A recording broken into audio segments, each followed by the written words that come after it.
정봉주의 정치쇼. 안녕하세요. 70억 분의 1의 사나이 마성의 중독성 대체 불가 정봉주의 정치쇼 정봉주입니다. 자, 2월의 마지막 날 지금 이 시각 여러분이 가장 많이 찾아본 실시간 검색어 체크해봅니다. 신연희 강남구청장 간밤에 구속되었습니다. 횡령 취업 청탁 혐의. 옛날에 이런 노래가 있었는데 간밤에 잘 잤느냐. 하하, 간밤에 구속되었다. 자, 사필 규정이란 말이 요즘 계속 떠오릅니다. 누구도 곧 감옥에 가겠죠. 오늘 날씨 전국 강풍 동반한 비. 어젯밤에도 비 소식 있었는데 많이 안 온 것 같고요.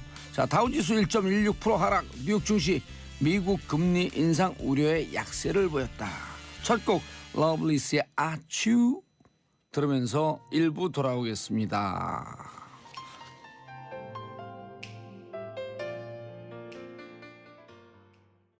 정봉주의 정치쇼 1부 순서 들어가겠습니다. 자, 청취자 여러분들 함께합니다. 샵1035 짧은 문자 50원, 긴 문자 100원. 보는 라디오로 보신 분들 알겠지만 제가 멀리 떨어져 앉아 있으니까 우리 PD께서 가까이 앉아라. 프로그램 시작된다. 그래서 제가 답했죠. 하든 말든. 그게 그렇게 옆에 증인이 있어요. 그랬어요, 안 그랬어요? 저 소개부터 해주시고 시작하면 안 될까요? 자, 끼어야 되나 말아야 되나 계속 고민했습니다. 자, 정상근 미디어에 오늘 기자 나오셨습니다. 네, 미디어 오늘 정상근 기자입니다. 안녕하십니까? 미디어의 오늘이요? 정상근 정상근 미디어에 오늘 기자 나왔습니다. 그래야지 사람들이 기억을 해요, 이름을. 아, 맨날 그런가요? 정상근으로 이게 기억이 안 돼. 네. 상근하지 않는 정상근 기자님. 그렇죠. 그렇게 예. 하시면은 좀 기억을 하시려나 모르겠네요. 예. 네. 옛날에 우리 멍멍이 있었는데 진짜 그 걔가 네. 항상 거기 있으니까 지나가는 사람들이 얘는 여기서 상근 근무하네 그러면서 그렇지. 웃었던 적이 있었어요. 예전에 그 1박 2일에 상근이라는 개가 있었잖아요. 1박 2일에 초창기 때. 오. 예. 그 개랑 저랑 이름이 같아가지고. 1박 2일은 어디 프로예요? 그 타방송사. 그거 왜 프로그램 얘기해요? 했는데. 아, 그러네요. 집에 가고 싶었어요. 자, 프로그램 끝났습니다. 저도 모르게 큰 실수를 했네요. 네. 괜찮아요. 네. 서로 밀어주고 땡겨주고 그러는 거죠. 아, 네, SBS도 그렇죠. 좋은 프로 많은데. 아, 예, 그럼요. 즐겨보고 있습니다. 런닝맨 즐겨보고 있죠. 동상이몽도 재밌게 보고 있고요. 예, 근데 런닝맨 즐겨 안 보셔도 돼요. 왜요? 어차피 시청률 높으니까 안 보셔도 돼. 아, 그렇죠. 뭐 아시아적으로 인기가 많으니까요. 예, 김충식님 꾸물꾸물거리는 날씨 때문에 심란했는데 봉도사님 얼굴변이 밝아지네요. 항상 잘 들으면 많이 배우고 있습니다. 자, 이분이 김충식님이 정봉주 보니까 행복해지잖아요. 네. 에너지가 돋고 서울 시민이 다 이랬으면 좋겠어요. 이거 큰일 나겠는데요, 이건. 왜요? 네? Why? 아, 네. 문득 그런 생각이 들었어요. 이상근님 제 이름 가지고 장난치지 마세요. 네, 반갑습니다. 네. 이상근님은 이틀 동안 상근하시는 분이에요. 네, 바로 시작하시죠. 네. 자, 첫 번째 뉴스 노동시간 단축. 네, 앞으로 주당 최대 노동 시간이 현재 68시간에서 52시간으로 줄어듭니다. 이 원래 우리 노동 시간은 주 5일제로 40시간을 일하게 돼 있잖아요. 예. 8시간씩 5일. 하지만 뭐 이 시간을 지키는 사업장이 거의 없고 또 많은 분들이 좀 가족들과 시간을 보내지 못하고 야근을 밥 먹듯이 하고 있는데 사실 원래 법에는 이 야근을 할 수 있는 최대 시간도 정해져 있어요. 그렇게 해서 야근할 수 있는 최대 시간은 12시간. 그래서 토탈 주 5일제로 하면 52시간이 됩니다. 한 주당 일할 수 있는 최대 맥시멈 근무 시간 수가. 근데 다만 이 지금 법이 이상하게 돼 있어서 지금은 주말을 별도로 취급을 하고 있거든요. 그래서 이 주말에 일할 수 있는 이 최대 시간, 그러니까 하루에 8시간씩 예. 16시간을 보태서 이게 최대 68시간이 되는 겁니다. 주당. 이러니 우리나라에서 주 5일제가 시행이 되고 있어도 이 노동자들의 연평균 노동 시간이 OECD 평균보다 300시간 이상 많죠. 연평균요? 예. 그렇게 알고 있는데요. 연평균 300시간이 많다고요? 예, 평균 수치보다. 그러니까 뭐 1위의 노동 시간보다는 우리나라가 훨씬 더 많은데 이 OECD 평균을 냈을 때 예. 그거보다도 우리나라가 300시간 이상 많다라는 겁니다. 그 수치가 잘 이해가 안 되네. 300시간 많다가 무슨 의미죠? 그러니까 연평균 그러니까 OECD 국가에서 일하는 노동자가 뭐 연평균 한 1,000시간을 일한다라고 하면은 우리나라는 1,300시간이나 일한다. 그러니까 300시간이 더 많다는 거죠. 그러니까 연평균 총 일하는 시간이 몇 시간쯤 돼요? OECD가. 그 자세한 수치는 제가 지금 잘 기억이 안 나는데. 자세한 수치를 알아야지 300시간이 얼마나 많은지. 예를 들어 1800시간쯤 되지 않나요? 아니요. 그거보다 훨씬 더 많은 걸로 알고 있어요. 그러면은 300시간 더 많다라고 하는 게 감이 확 안 오네. 다음 시간 꼭 알아보셔야 되는데 네. 오늘 마지막인데 어떡하지? 그런가요? 금요일 날 안 나오나요? 금요일 날 나와요? 네. 그럼 금요일 날 금요일까지 알아보세요. 꼭 알아보겠습니다. 그래서 연평균 OECD 연평균 1700시간이잖아요. 맞잖아요, 제가. 네. 1700시간이네요. 네. 제가 1700, 1800시간쯤 그렇게 기억을 하고 있거든요. 네네. 근데 우리가 여기 300시간 더 많으니까 우리는 2100시간 2100시간. 네. 연평균이에요. 그럼 네네. 2100시간이면 업장에 따라서는 2400, 2500시간 나오는 데들도 꽤 있다 우리가. 그렇죠. 제가 2600시간까지 있는 데를 봤어요. 제가 그냥 모든 디테일가 이 통계 능하다니까요. 그러게요. 그 부분을 좀 준비를 했어야 되는데 깜빡하고 준비를 못해서 죄송합니다. 그리고 어느 각도에서 제가 펀치가 나가잖아요. 그냥 아무 각도에서나. 그러게요. 그럼요. 이런 거 디테일 조심하셔야 돼요. 네, 앞으로 OECD 꼼꼼하게. 연평균 시간은 1700시간은 아니에요. 1700 블러 시간이에요. 네. 딱 떨어지는 시간은 아니야. 어바웃 1700시간이 OECD 시간이고 우리나라가 2100시간. 그러면은 그 평균으로 따지면 네.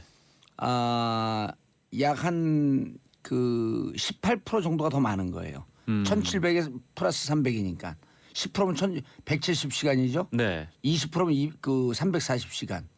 그러니까 300시간이라고 하면 18 내지 17%가 더 많은 거예요. 네. 다른 나라보다. 수위 엄청 밝으시네요. 아니 그런 걸 따져줘야 돼요. 그럼 다른 사람들이 6시에 퇴근할 때 네. 9시에 시작해서 6시에 퇴근하면 거기다 17%를 더하면 우리는 8시쯤 퇴근하는 거죠. 그렇게 생각하면 느낌 확 오죠. 다른 사람들 6시에 퇴근해서 저녁이 있는 삶을 살고 있는데 네. 우린 8시에 퇴근하면서 늦은 저녁에 소주 한잔하고 회포를 풀다 보면 10시 집에 들어가면 11시 아이들 얼굴도 못 보고. 네. 사실 뭐 8시에 퇴근하면은 집에 와서 뭐 씻고 아니 그것도 가기 전에 힘드니까 저녁도 제 타임 놓쳤거든요. 네. 그럼 뭐 밥도 못 먹었는데 그냥 삼겹살에 소주나 한잔 하지. 그러면 10시예요. 그렇죠. 예. 이게 늦어가지고 이제 집에 오면은 바로 잘 수밖에 없는 좀 그런 구조고. 그렇죠. 8시에는 뭐 저녁을 먹기도 그러니까 치맥 한잔 할까? 네. 삼겹살 간단한 소주 한잔 할까? 저녁도 못 먹었는데. 그러면 이제 먹고 집에 오면 10시 11시 되는 거죠. 네. 그럼 그럼 또 이제- 바로 자고 또 다음 날 아침에 또 예, 일어나서 바로 또 자지도 출근해야 않아요. 되죠. 또 자는 딸의 얼굴을 보면 가슴이 짠하죠. 이 생활이 언제까지 이렇게 계속될까? 네. 그러니까 노동시간 단축해 줘야 돼요. 대통령님 잘하셨습니다. 네, 그래서 이 앞으로는 이 한 주의 개념을 예. 월요일부터 금요일까지가 아니라 그 월요일부터 일요일까지로 늘려서 예. 이 주말에 16시간을 날리고 그래서 일주일 최대 근로 시간을 52시간으로 줄이겠다라는 예. 것인데요. 이걸 어제 국회 환경노동위원회가 통과를 시켰습니다. 아하. 그리고 모처럼 아마 여야가 합의했죠. 예, 뭐 여야가 합의했죠. 그리고 아마 오늘 본회의 통과가 예상이 되고 있고요. 예. 오늘 본회의 통과했는데 또 이거 반대한다 그러면서 본회의장에 눕는 사람은 없겠죠? 이미 뭐 자유한국당까지 다 합의가 이루어진 상황이기 때문에 뭐 굳이 반대할 이유는 없을 것 같고. 아니 자유로에서 누운 사람들이 있었어 갖고 그 생각나서. 예, 뭐 그때는 뭐 돌아가면 되죠. 초지일관 네, 늘 그렇습니다. 일관되죠. 매번 누워야 돼요. 네, 어쨌건 이 52시간 규정을 어기면 앞으로 사업주는 처벌을 받습니다. 이거는 예. 노사 합의가 있다고 해도 소용이 없고 이거를 넘으면은 처벌을 받는다고 해요. 우리 SBS도 이 노동시간 잘 지켜줬으면 좋겠어요. 언론계가 특히나 이거 안 지키는 걸로 그러면 그리고 네, 유명하죠. 그 기자들도 좀 일찍 취재하고 집에 가서 애들 얼굴도 좀 보고. 네, 근데 뭐 기자들도 마찬가지지만 그 거의 대부분의 특히나 뭐 생산직 이쪽에 계신 분들은 예. 그것보다 더 많은 노동 시간을 갖고 계시죠. 예, 3100님 저녁 밥 먹는 시간 놓치고 지친 몸 이끌고 집에 가는 현실 완전 공감이네요. 유유. 그러면 이거 막 우리가 바삐 생활할 땐 모르는데 잠깐 빠져나와서 자신의 그 톱니바퀴처럼 돌아가는 삶을 보면 무척 슬퍼요. 네. 예. 이 노동 시간 단축이 정말 삶의 질을 높이는 그러면 뭐 가장 큰 척도일 것 같은데 예. 그래도 이게 여야 합의로 통과가 돼서 좀 아직 좀 부족한 점은 좀 있더라고요. 네. 자다가 그 11시쯤 탁 들어갔는데 초등학교 3학년 아이가 화장실 가다가 아빠 딱 보고 아빠 오래간만이에요. 이렇게 인사할 때. 네. 그렇죠. 누구세요 안 나오면 다행인 예. 거죠. 왜 들어오셨어요? 이러면 네. 그게 우리 근로자들의 현실이죠. 다음 뉴스. 네, 일본군에 의한 조선인 위안부 학살 현장 영상이 공개가 됐습니다. 예. 보신 분들이 있으실지 모르겠지만 정말 끔찍한 영상이었는데요. 이게 19초 분량이에요. 예. 근데 이 영상은 1944년 9월에 이 중국 텅충이라는 곳에서 예. 당시 연합군 164 통신대 이 사진중대에 이 볼드윈이라는 병사가 촬영한 네, 비디오입니다. 서울시와 서울대 인권센터가 그 미국의 그 국립문서기록관리청을 뒤진 끝에 발견한 영상이고요. 이 당시 텅충에는 30명 이상의 조선인 위안부가 있었다고 해요. 그렇게 추정이 되는데 이 당시 일본군이 연합군에 의해서 계속 패퇴를 하고 전선이 뒤로 밀리자 이 죽음의 저항을 뜻하는 이제 옥쇄, 그러니까 사실상 죽을 것을 명령을 했다라고 합니다. 그리고 연합군의 포로로 잡힌 13명을 제외하고 이제 그리고 나서 이제 조선인 위안부를 모두 이제 학살을 한 것으로 네, 추정이 되죠. 실제로 미중 연합군의 정보 보고에 따르면 일본인이 조선인 여성 30명을 이 텅충에서 총살했다 이런 기록이 남아 있다고도 하고요. 이 영상은 그 학살 이후에 그 한 곳에 참혹하게 버려진 시신들을 찍은 영상인데 이 시신들은 모두 옷이 벗겨진 상태였다고 합니다. 이 영상은 27일 그 서울시청에서 열린 그 한중일 일본군 위안부 국제 컨퍼런스를 통해서 공개가 됐는데요. 여기에 참석한 모든 이제 학자분들 그리고 일본 측 연구자들까지 영상을 보고 큰 충격을 받았다라고 하고요. 그 일본은 그동안 위안부 강제 연행과 학살을 부정을 해왔는데 이와 관련된 영상이 처음 공개가 된 셈이라 예. 네, 더 이상 손바닥으로 하늘을 가릴 수는 없을 것 같습니다. 정부가 여야 진보 보수를 떠나서 이 위안부 문제를 해결하는 정부면은 저는 평생 지지하겠어요. 네, 그러니까 일본으로부터 사과를 받아내고 다시는 이러한 참혹한 침략 전쟁, 그다음에 그 일본군 전쟁 성노예, 이런 걸 화나죠. 그렇죠. 이 피해자분들을 좀 중심으로 이 일이 처리가 돼야 되는데 예. 이 다들 고령이셔서 몸도 안 좋으신 분들도 계시고 아니요, 전 그 프레임도 반대해요. 뭐냐면 그분들이 단 한 분이라도 살아계실 때까지 해결되면 좋겠지만 네, 설사 그렇지 않더라도 그런 그 학살의 기록, 그다음에 우리 그 피침략의 기록이 그분들이 돌아가신다고 사라지겠습니까? 후손들이 끝까지 해결해야죠. 네, 그게 후손들의 몫이고 조상을 대하는 몫이고 우리 역사를 대하는 몫이죠. 뭐 하지만 그것이 할머님들이 살아 계시는 동안 빨리 이뤄주면 네, 제일 좋겠고요. 좋겠습니다. 아유, 이 장면 하니까 그 영화 귀향, 네, 귀향에서도 그런 장면이 나오잖아요. 학살하는 장면. 네, 그렇죠. 그리고 거기서 또 살아나고 참 몹쓸 짓을 했어요. 네, 정말 그때 당시에 그 일본군 성노예로 끌려가셨던 분들이 예. 그때 다 10대 후반, 20대 초반 이런 그렇죠. 나이였는데 그 상황이 좀 얼마나 무서웠겠습니까? 예. 네. 성노예로 끌려간 그분들은 우리 모두의 딸이고 어느 집안의 언니이고 누나인데 네, 그렇습니다. 용서하면 안 됩니다. 이런 걸 용서하면 후대에 더 큰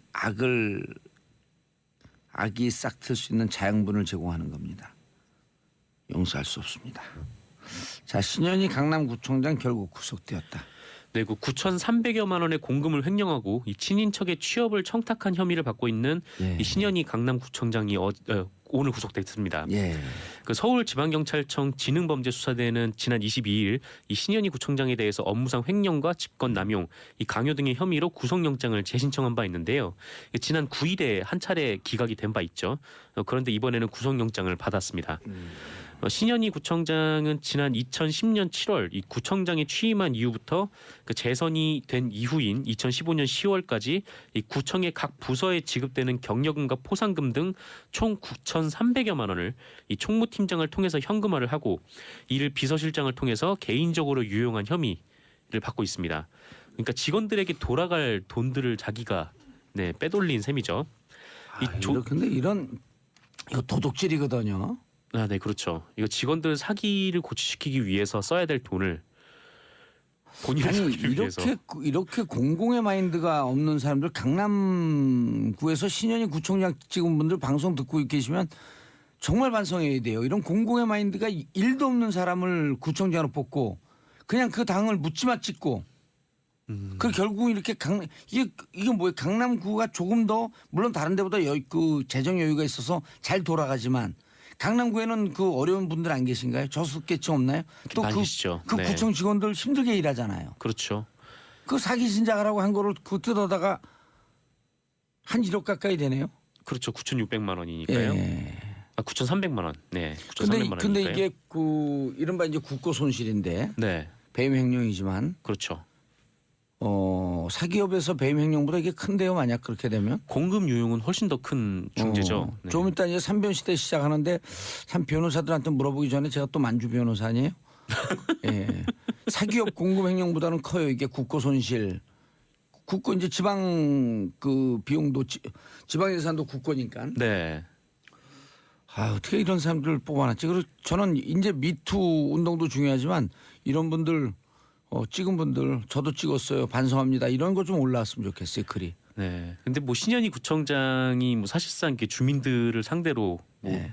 거의 뭐 사기를 친 거나 마찬가지 아닌가라는 생각이 좀 들기도 하는데요. 네. 정상근 기자님 네. 수고하셨어요. 네, 인사하시고. 감사합니다. 바이바이. 안녕히 금요일 날 또 계세요. 봐요? 네, 금요일 날 또 봬요. 알겠습니다. 금요일 날 뵙겠습니다. 저는 광고 듣고 2부 돌아옵니다. 채널 고정하소서.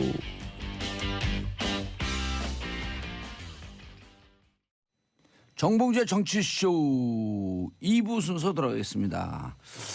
자, 법조인의 눈으로 본 대한민국 정치사회 법조 뉴스. 자, 고구려를 대표하는 백성문 변호사님. 네, 안녕하세요. 백성원 변호사입니다. 예, 삼변시대 오늘 마지막 시간입니다. 그러니까요. 지금 예. 너무너무 아쉬워요. 이게 제일 재밌는데. 다음 주에는 뭐 또 누군가가 하겠죠. 예. 자, 그리고 신랄 대변하는 김태현 변호사님. 안녕하세요. 예. 아니, 삼변시대는 계속 가요. 삼변시대 계속 가는 거예요? 정봉주와 삼변시대에서 정봉주와가 바뀌는 거지. 봉도사가 아니 봉도사만 뭐 빠지고 삼변시대는 무슨 뭐 가는 아니 거지. 무슨 뭐 다른 도사라도 오겠죠. 삼변시대 가는 거지. 그래서 이런 분들에게 사진 보여드려야 돼요. 아, 제 얘기입니까? 저희 세 번째 별명입니다. SOS가 뭔지 알아요? 모르겠어요. 산 오브 삼성. 삼성이 아니라 아, 썬으로 바뀌었어요? 스칼라십 오브 스칼라십이었다가 삼성. 삼성장. 더 위로 올라갔네. 선으로 올라갔어. 산으로 올라갔어. 스콜라십. 제가 이걸 그것도 찍어 놓으셨어요? 예, 이거 김정부라도 써먹으려고. 코엑스 지하 3층. 그 밑에 뭐가 있는지 아세요? 뭐가 있는 화살표가 아니요. 아니 요 밑에 화살표 밑에 네. 그 TOP. 저거요. TOP 커피가 있나? 이거 뭐지 그거? 그 뭐, 불 끄는 거. 소화기. 소화기. 네, 소화기 있어. SOS. 요즘 근데 김태현 변호사 맨날 불을 질러가지고. 예. SOS. 이 김태현 변호사의 별명이에요. SOS. 스콜라십 오브 삼성. 스칼라십 오브 이거 뭐. 삼성. 잽싸게 찍어놨죠. 그 뒤에 차가 막 크락션을 눌러요. 빨리 가라고 세워놓고 찍었거든. 자, 처음 나오셨어요? 김남국 변호사님. 세 번째 나왔습니다. 그래요? 네네. 처음은 너무한데요? 세 번째 나. 저도 한 두 번은 기억하는데. 이 자리에 앉았어요? 3년 그 자리. 네. 저 자리. 오. 박지훈 변호사님이 이렇게 어디 가실 때마다 오. 제가 땜빵으로 이제 영원히 가버려가지고. 얼마나 존재감이 없으면 제가 기억이 안 나겠어요. 눈물이 납니다. 눈물이. 예, 김남국 변호사님. 네, 안녕하세요. 김남국 예. 변호사입니다. 그때 박지훈 변호사님이 어디까지 갔냐면 목포 하이도까지 갔어요. 하이도요? 예. 더 끝까지 가야 되는데. 자, 진짜 이제 기억이 나네 나오셨던 게. 그러니까요. 자, 박근혜 재판. 자, 박근혜 재판 간단하게 치고 오늘 중요한 MB의 롯데 문건, 그다음에 MB의 매관 매직까지 쫙 가야죠. 오늘 가야죠. 네. 저를 보시고 그랬어요. 자, 30년 구형. 네. 왜? 이거는 사실 저는 예상보다 좀 적었던 것 같아요. 35년 이상했어요? 아니면 저는 무기? 이거보다 그러니까 뭐 더 이상일 거라고 생각했던 이유는 근데 최순실보다 박근혜 전 대통령의 혐의가 더 중하다는 거는 뭐 대부분의 법조인들이 다 생각을 하고 있는 거잖아요. 근데 이렇게 생각해 보세요. 최순실이 우리가 자꾸 25년 구형이라고 생각을 하는데 최순실은 실제로 32년이 구형된 겁니다. 이대 학사비리 7년 구형했었잖아요. 아하. 그러니까 저는 그거보다는 위라고 생각을 했어요. 이대 학사 비리는 이미 그 형이 그렇죠, 확정이 그렇죠, 됐고요. 그렇죠. 근데 이제 검찰의 구형량만 보면 이대 학사비리에 7년 구형했고 25년 구형했으니까 사실상 32년을 구형한 거죠. 아하. 근데 그거보다 적었다는 점에서 조금 의아했고, 근데 다만 이제 뭐 혐의가 일단 18개. 지금 최순실하고 관련 없는 혐의들도 박 전 대통령 몇 개 있잖아요. 블랙리스트나 이런 것들. 예. 그런 것들은 사실 반헌법적인 문제들이고 거기다 이제 박근혜 전 대통령이 없었으면 이런 일이 벌어지지 않잖아요. 아주 간단히 말하면. 아하. 이제 그렇다면 당연히 최고 책임자가 책임을 더 많이 지는 게 맞는데 이제 검찰과 특검에서는 어쨌건 유기징역의 상한이 30년이고 그 뭐 최대까지는 뭐 50년까지 가능합니다만 일단 형식적으로 30년이고 사람을 죽이지 않은 경우에 30년 이상 구형하는 선례가 거의 없어요. 그러니까 그런 걸 감안하고 또 박 전 대통령의 나이까지 생각을 하면 이 정도면 사실상 무기징역을 구형한 거다라고 판단을 해서 30년을 구형한 거라고 생각을 하고 그런 면에서는 뭐 적절하다고 봐야 될 것 같아요. 사실상 무기징역이다. 자, 왜 30년 구형했어요, 근데? 30년 구형과 관련해서는 이미 백성 변호사님이 말씀해 주셨기 때문에 저는 오히려 검찰의 논고문을 좀 들여다볼 필요가 있다고 보이는데요. 최순실 씨와의 그 논고문을 비교를 해보면 단어 자체가 굉장히 좀 세졌다? 강도가 세졌다고 볼 수가 있을 것 같아요. 헌정사에 5점을 남겼다라고 역사적인 어떤 평가까지 검찰에서 했고요.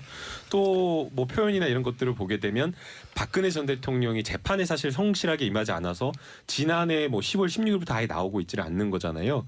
그러면서 검찰에서 뭐 박근혜 피고인 같은 경우는 반성할 의지가 전혀 없고 국민에게 사과할 생각조차 없다라고 표현을 한 것을 보게 되면 오히려 검찰의 구형 30년 할 수 있는 데까지 구형을 한 것이지만 논고문을 보게 되면 30년 구형보다 훨씬 더 역사적인 평가까지 포함해서 굉장히 센 표현이 들어갔다라고 평가를 해야 될 것 같아요. 김태현 변호사님. 네.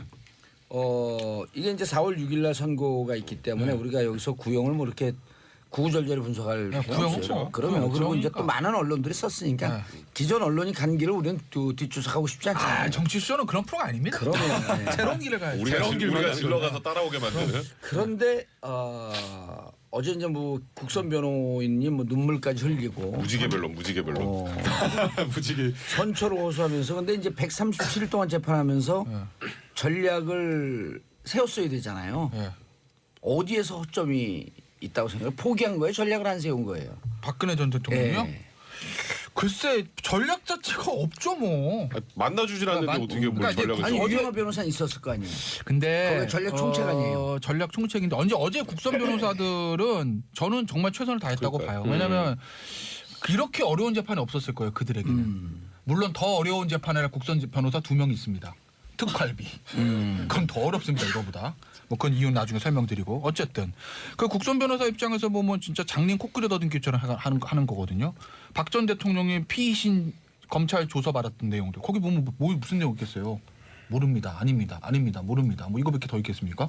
실제로 그렇게 보도가 됐었고 그리고 이제 언론에서 했던 박 전 대통령 입장 기본적으로 그거 가지고 갈 수밖에 없다는 거예요. 그러니까 기본적으로 전부 다 부인을 하는 건데 근데 이제 디테일한 쯤에서 약점이 뚫리는 거죠. 그러면은 박근혜 전 대통령 보고 있는 팩트는 뭐냐? 뭐 그걸 알아야 변론할 텐데 그게 모르는 상태에서 모른다만 갈 수밖에 없지 않겠어요? 그래서 이제 이 어제 국선 변호사들은 굉장히 좀 곤란을 겪었을 거고 변론 그 준비를 하는데 그러니까 나름의 어떤 본인의 역할을 전 최선을 다한 거라고 봐요. 그리고 그 전략의 미스라는 거는 어떤 의미에서 보면 이게 뭐 유영아 변호사의 미스일 수도 있는데 이건 지금 이명박 전 대통령도 저는 똑같다고 봐요. 예. 왜냐하면 얘기지만 박 전 대통령이 유영아 변호사에게 팩트를 말해주지 않으면 유영아 변호사가 움직일 수 있는 공간은 한정돼 있습니다. 그렇지 않습니까? 그렇죠. 그러니까 유영아 변호사한테 박 전 야 영아야 나 큰일 났다. 나 다 받았는데 어떡하니? 예를 들면 이런 얘기가 나왔을 때 흉내 그만 내지 말고 그만 내지. 흉내를 너무 내. 흉내를. 아 나 진짜 지금 뭐 손까지 이렇게 오면서 이게 그 채널 A에 무슨 쇼 패널로 나가거든요. 그럼 거기서 막 하면 그 사람이 흉내 내지 말고 빨리 얘기는 하세요. 예. 어쨌든 박정은의 전 대통령이 유영아 변호사한테 팩트를 말했을 경우에 나 순실이랑 이러는 사이다. 이렇게 됐다. 근데 이거 어떻게 방어해야 되냐? 라고 했을 땐 제대로 전략이 나올 수 있는데 박 전 대통령 자체가 입을 닫아버리면 유영아 변호사가 아무리 박 전 대통령이랑 친하다고 하더라도 그걸 못 끌어냅니다. 친박계 특징 아시잖아요. 친박계 수장이었던 박근혜 전 대통령 레이저 쏘고 입 딱 다물면 그 아무도 가가지고 얘기를 못하는 그 구조들. 실제로 그런 식으로 국정 운영해왔던 게 어떤 박근혜 전 대통령 국정 집권 기간에 가장 문제 아니었습니까? 예. 소통 부재.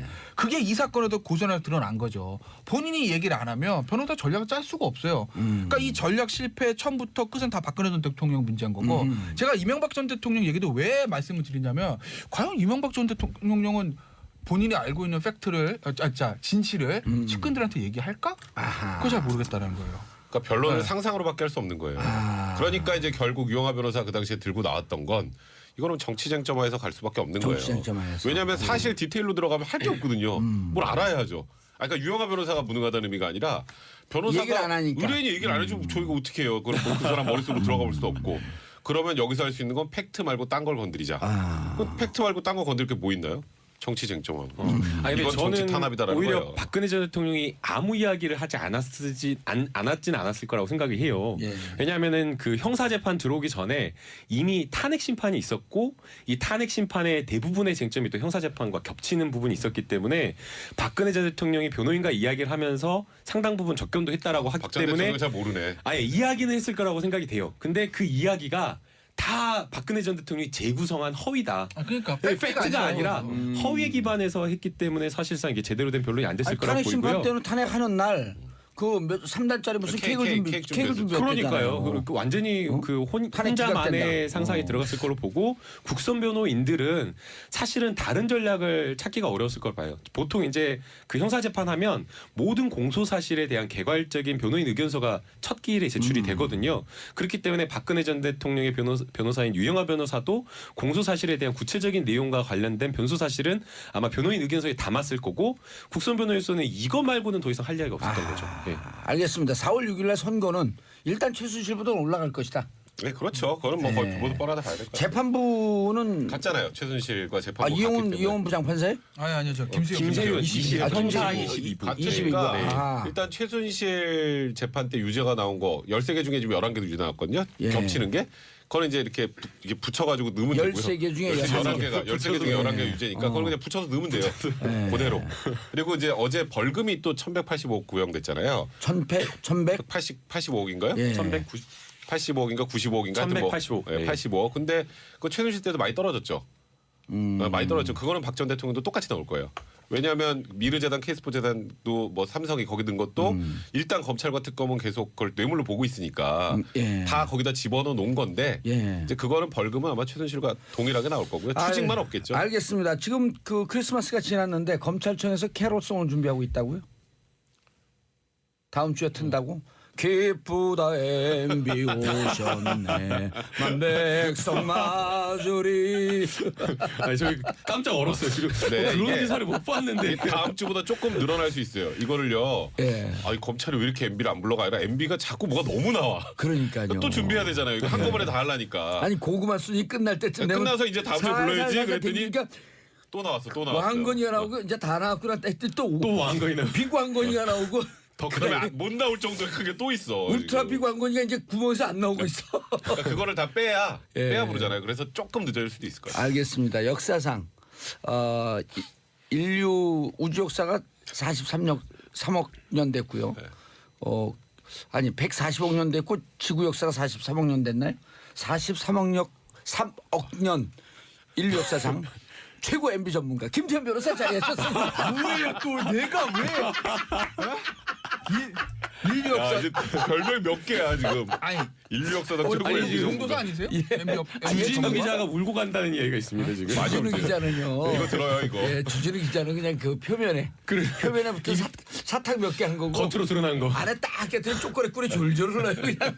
그냥 검찰 수사 전문가 중에 좋게 포장을 좀 해주세요. 검찰 수사 검찰 수사 검찰의 수사 상황을 낱낱이 꿰고 있는 뭐 이런 좋은 표현이 있지 않습니까? 그럼 저는 MB도 좀 답답한 게 그 큰 로펌을 갔잖아요. 5대 뭐 그 근데 지금 대형 로펌 가고 그랬는데 다안 이 한대요. MB는 안 한다 그랬잖아요. 다안 한대요, MB 최고의 맞춤형 변호사는 김태현 변호사예요. 다들 왜 들어가나요?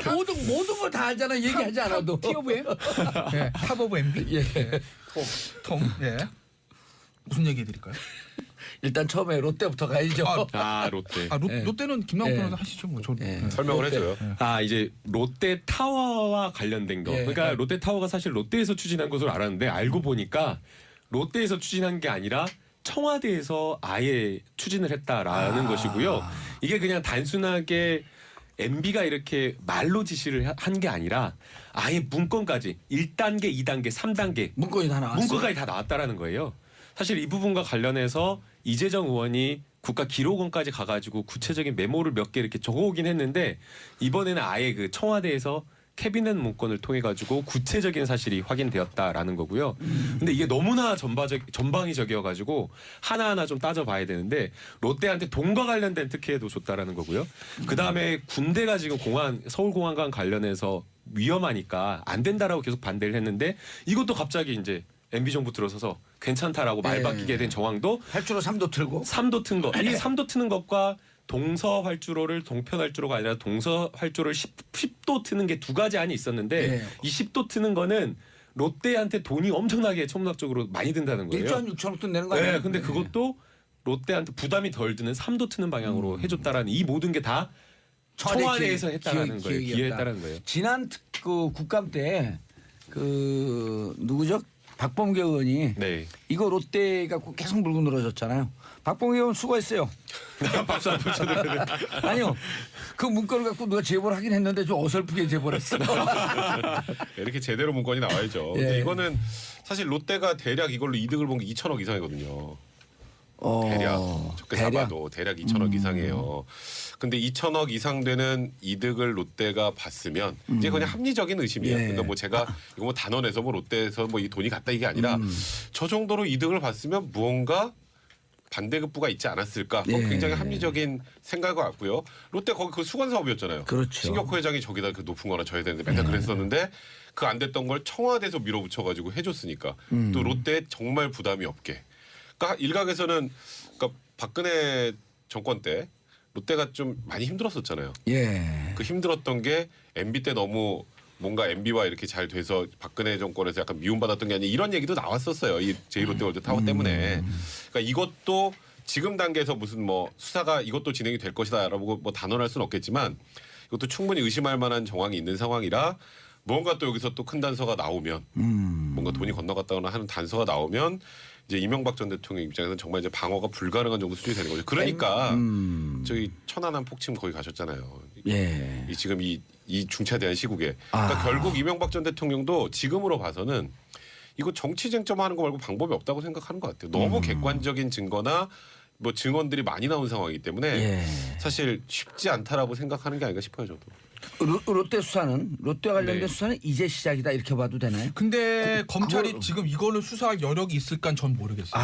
저는 아니 이렇게 이거- 명백한 증거가 나오도 이거 근데 수사할 이게 여력도 없다? 그러니까 이 명백한 증거 이게 범죄가 되려면 예를 예. 들면 여기 이제 돈이 결부돼야 되거든요. 그러니까 이명박 전 대통령이 당시에 집권하자마자 처음 한 얘기가 기업 프렌들리한 정부가 되겠다 얘기하면서 첫 번째 사례 이걸 든 거라고요. 아하. 그러니까 기업의 수건 사업을 풀어주겠다라는 거. 그러니까 아주 좋게 포장을 하면 기업이 투자를 하는데 규제를 철폐해서 규제를 바꿔주면서 기업이 투자하게 해서 고용을 창출하게 하겠다. 좋게 포장한 겁니다, 제가. 예? 그렇게 보일 여진이 있어요. 근데 청와대가 좀 적극적으로 나선 거죠. 이거를 가지고 뭐 정책적인 미스다라고 그게 정책 미스인지 아닌지도 좀 봐야 되지만 네. 정책적인 미스다라고 이제 비판을 할 수 있겠지만 이걸 범죄라고 볼 수는 없거든요. 그러니까 여기서 만약에 돈이 결부된 내용이 나오면 그 대가로 롯데가 예입니다. 예. 뭐 당선 축하금을 냈다. 어허. 뭐 대선 때 뭐 선거 자금 됐다. 그 이후에 뭐 정치 자금 됐다. 뇌물 냈다. 이거 예예요, 예. 이러면 이게 수사 대상이지만 이 그렇죠. 문건만 가지고서는 수사 대상이 될 수는 없어요, 지금으로서. 그렇기 때문에 검찰이 지금 벌려놓은 게 너무나 많아서 제가 알기로 지금 검찰은 손이 부족하다는 얘기까지 하고는 걸 일손이 알고 있어요. 부족하다. 손이 부족하다. 그렇기 때문에 이것까지 제가 봤을 때는 지금 건드릴 가능성은 저는 지극히 낮다고 봅니다. 지극히 낮다. 뭔가 여기서 하나 확 돈에 관계된 거 대가로 뭔가 반대급부로 청와대 쪽에 넘어갔다는 게 나오지 않는 이상 이것만 가지고는 저는 그렇죠. 수사는 쉽지 않다고 양심선언이나 보는 문건이 거고. 나와 이제 또 예. 돈이 오간 그런 내용이. 아마 예. 저도 김태현 변호사님 말씀에 동의를 하는데요. 박범계 의원님이 법률가 출신이잖아요. 예. 이게 만약 제보를 받고 수사와 관련된 부분으로 넘어갈 게 있었다라고 하면 분명히 고발을 하셨을 거거든요. 예. 근데 고발을 하지 않고 감사원에다가 감사 청구를 한 것을 보면 아마도 지금 현재 가지고 있는 단계에서는 수사로 나아갈 만한 자료는 현재 없다. 예. 다만 이제 여러 가지 뭐 활주로를 변경하는 문제라든가 아니면은 서울시와 행정 협의 조정하는 과정에서의 문제. 또 그다음에 이제 가장 반대를 했던 게 뭐 공군이었잖아요. 근데 예. 공군은 뭐 그 전까지만 해도 결사 반대였는데 갑자기 태세 전환해가지고 예. 괜찮다라고 했기 때문에 아마 행정 쪽에 문제가 있다라는 것에 초점을 맞춰서 감사 청구를 한다. 알겠습니다. 롯데월드는 이제 지금 현재로선 그 검찰이 돈이 오간 정황 이런 것까지 수사할 정도의 여력이 없다. 그러나 이제 다 하고 가정컨대 네. 만약 구속되면 구속수 하면서 그때 좀 여력이 있으면 돈에 관계된 게 나오면 나오면 뭐가 할수 나와야죠. 있다. 자, 지금부터 이제 우리 방송을 듣는 기자분들 좀 더 집중하시고 기사 터집니다. 단독입니다. 네, 단독입니다. 예. 부담이 엄청나겠는데? 센 아니, 거를 자, 좀 그런데 매관 매직 매관 매직이요. 예 미리 알고 있었잖아요. 누가요? 우리 금융 이게 예. 어제 이제 그저께인가요? 일부 안에다 못하 2부 안에다 못하겠네요. 예, 그러면 2부까지 쫙 하는 거 2부 다 터는 거예요. 통으로 써요. 이제 시간 순서대로 언론 보도 난 걸 정리를 해드리면 예. MB의 사위 이상주 삼성전자 전무 검사 출신입니다. MB의 맞서이예요. MB가 굉장히 사랑하고 신임한다는 걸 알려져 있는 검사 출신. 검사 출신 이상주 전무의 집과 사무실이 압수수색됐습니다. 그게 그저께요. 다들 뭐지? 왜? 왜 누가 사위 집어냈을까? 네, 그런데 소환 조사가 됐어요. 예. 그런데 이제 그저께 SBS에서 저녁에 이제 단독으로 뭐라고 하나 그저께입니다. 그때 저더시 뉴스에도 뭐라고 나왔냐면 금융기관장의 인사청탁 대가로 돈을 수억을 받았다. 수억을 받은 혐의다. 받은 혐의다. 이렇게 나왔죠. 그러면 이제 그 금융기관장이 누군지가 궁금하지 않겠습니까? 그렇죠. 저는 알고 있었죠. 네. 근데 이제 어제 저녁, 오늘 아침부터 어제 저녁 메인 뉴스들, 그다음에 오늘 아침에 이제 언론에 보도가 된 겁니다. 이팔성 우리금융 지주 회장이다. 예. 당시 물론 이팔성 회장은 아닌데라고 이제 부인한다는 거예요. 예. 일단 제가 언론에 보도 난 것만 좀 말씀을 먼저 드리면. 여러 가지 보도들이 있는데 제가 보니까 제일 정확한 보도를 하나 인용을 해드려서 말씀을 드릴게요. 액수까지 잘 보도된 게 있어요. 잠깐 제가 찾느라고 시간이 좀 걸립니다. 네. 편히 찾으세요. 네. 그 4부까지 쓸게 오늘.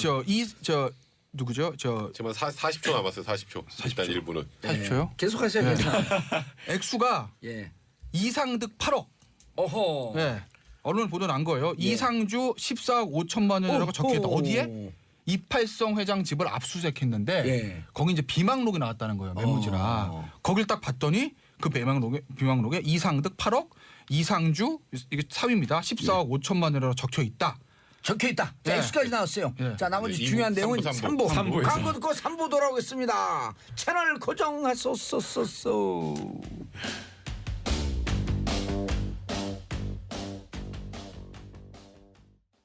봉제 정치쇼 3부 들어가겠습니다. 자, 3변 시대 김태현 변호사, 백성문 변호사, 김남국 변호사 함께하고 계시고요.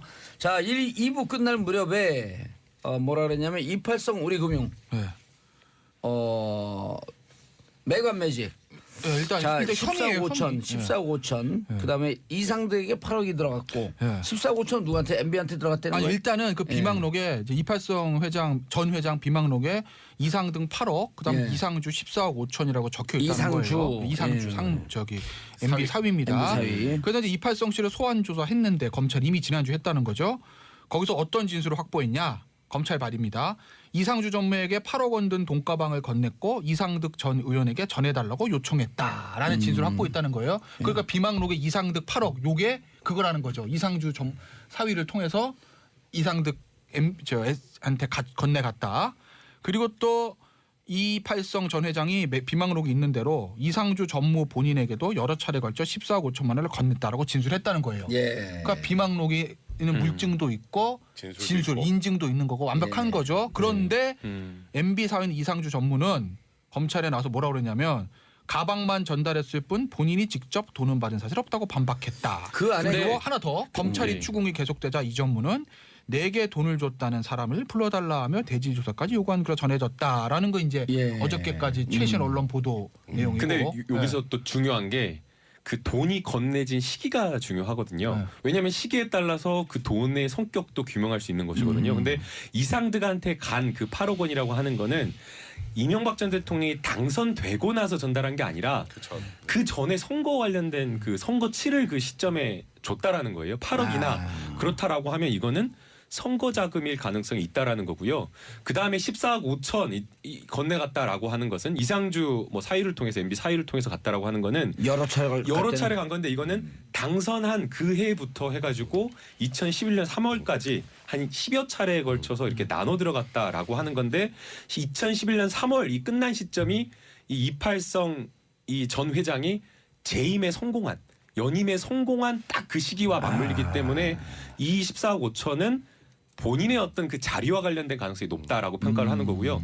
8억은 선거 자격 가능성이 있다. 또 이렇게 되고 있고 또 그다음에 또 이야기가 지금 검찰 조사에서 또 뭐 검찰 관계자라고 해서 하면서 나오는 이야기가 이 금원의 성격 자체가 여러 가지다라고 이야기를 했거든요. 그러니까 선거 자금일 수도 있고 매각 매직 자금일 수도 있고 또 하나는 이 뭐 당선 축하금일 가능성도 있다. 뭐 여러 가지가 지금 이야기 나오고 있는 상황입니다. 아니 그런데 당선 축하금이라고 하기에는 시기가 너무 길어요. 그렇죠. 아니 그런데 2008년 사업 28성 2011년까지면. 우리금융 이분이 이렇게 술술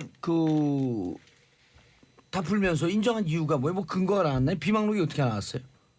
압수수색 했다잖아요. 압수수색했는데 집에다 그걸 놔둬요? 우리 정치쇼 또 재밌는 얘기를 해드려야 되지 않겠습니까? 예. 우리 언론에 보도된 것만 얘기하면 재미가 없잖아요. 아니 이팔성 이분이 휴민트를 동원해서 취재하는 걸 말씀드려야죠. 이팔성 이분이 이거 식사 습관이 좀 독특해갖고 종이 먹기를 즐겨 하신다고?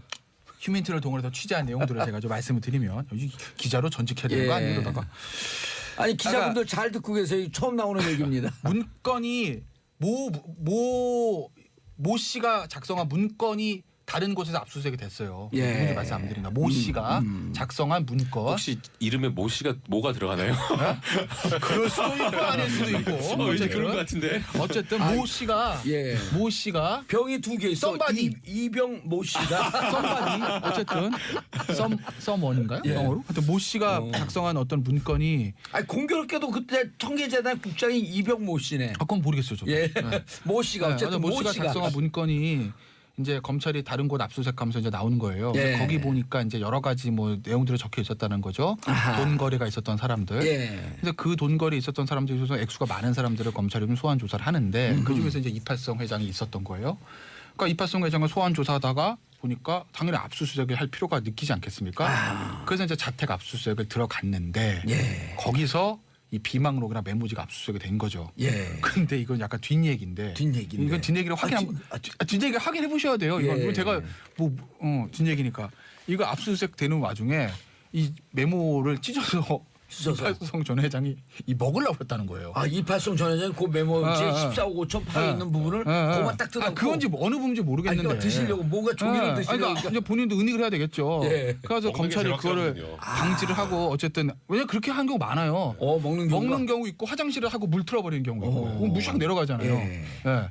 그렇게 하는 경우도 많아요. 압수수색. 저도 이렇게 실제로. 그 경찰 압수수색 돼갖고 예. 들어서 그게 이 종이로 뜨니까 예. 손까지 쫙 넣고 이렇게 물 빼면 쫙 빨려들어가거든요. 그걸 해봤죠 우리도. 그러니까 본인도 해보셨네 뭐. 그러면 아니 우리 학생 운동하다 잡혔을 때. 어쨌든 이게 이건 인간의 본성이에요. 인간의 그렇죠. 본성. 예. 인간의 본성. 어쨌든 그랬다는 얘기도 있어요. 뒷얘기입니다. 이거는 뭐 자세한 거 확인해 보시고. 예. 그러니까 이게 그런데 보면- 잠깐 안 예, 끝났습니다. 맞아. 빨리. 그래가지고 여기서 이제 이게 압수수색이 된 거고 거기서 되는데 나오는 어쨌든 거죠. 종이를 뜯어갖고 드시려고 그랬다. 네, 제가- 그 검사가 이거 은행장님 이런 거 드시면 큰일 납니다. 벤장 걸립니다. 벤장 벤장. 큰일 납니다. 이리 주세요.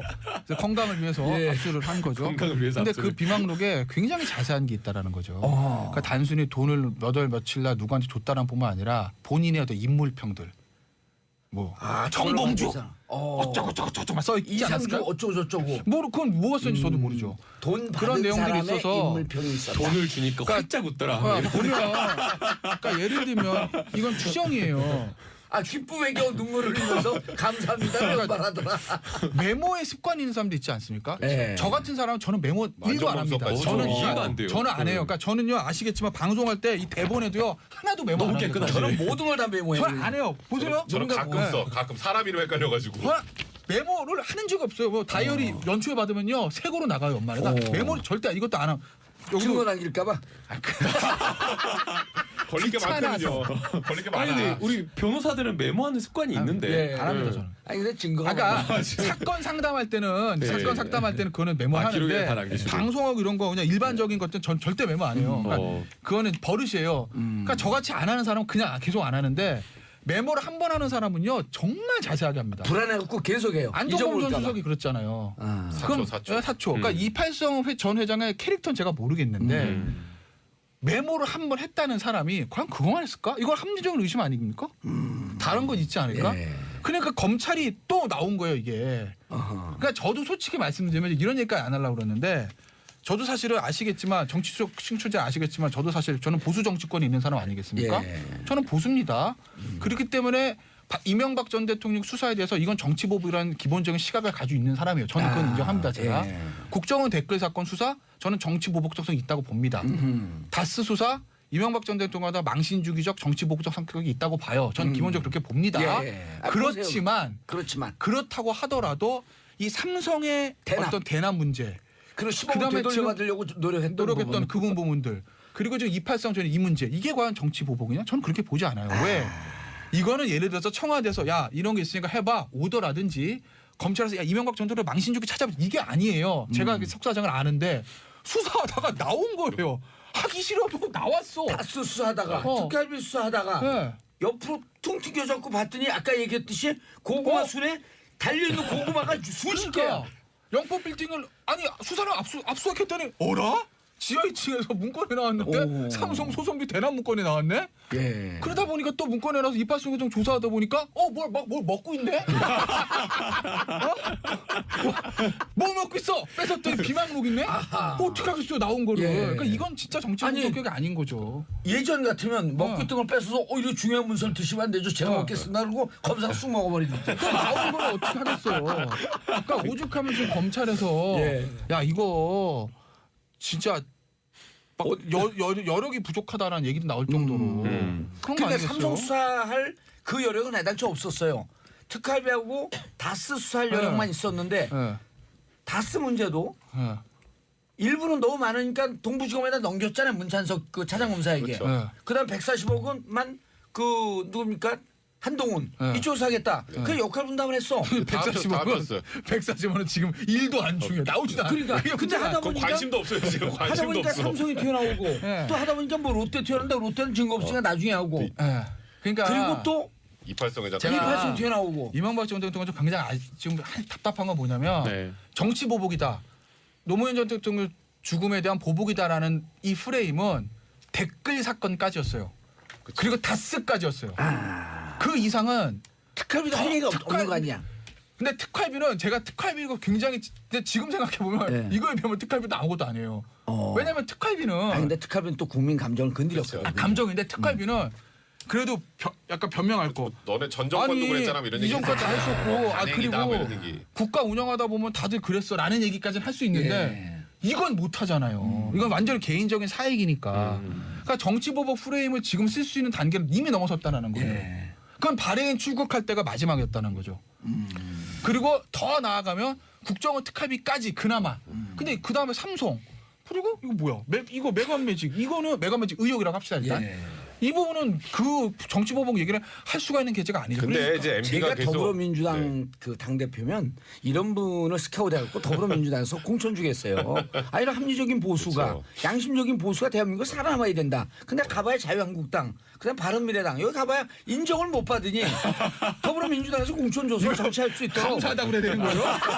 됐다고 그래야 되는 거예요? 됐어요.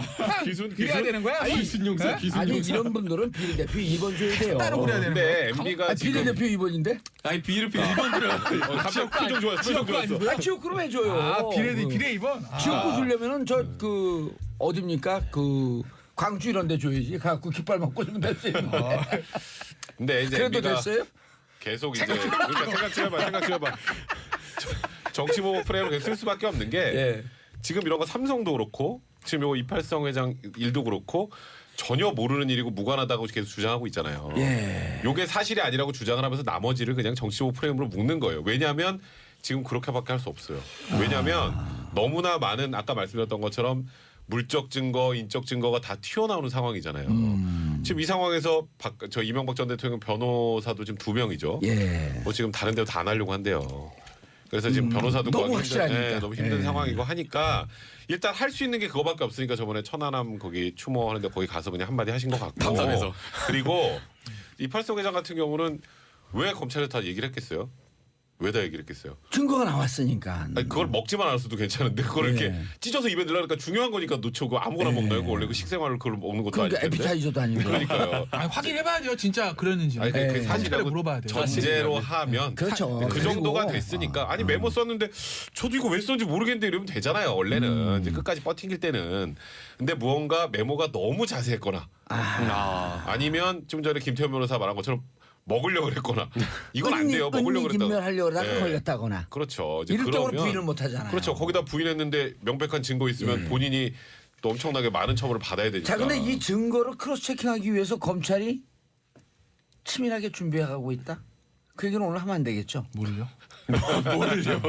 뭔가 이 증거를 맞추려고 하는. 아니 뭐 검찰 입장, 그러니까 지금 아니 근데 궁금한 게 있어요. 이렇게 MB에 대해서 수사망이 조여들고 있으면 포토라인에 세우기 전에 MB에 대해서 무슨 통상적으로 대통령 출신이 아니면 예언 안 벌써 할까요? 예. 제가 다음 주 안 계시죠? 오늘 마지막이에요. 아니 그거 하세요. 일주일 더 연장할 수도 있겠지 뭐. 그런가요? 출마 포기? 출마 포기하고 저는 방송에 위해서 포기? MB 아니 폭로를 다음까지 위해서 나와도 돼요.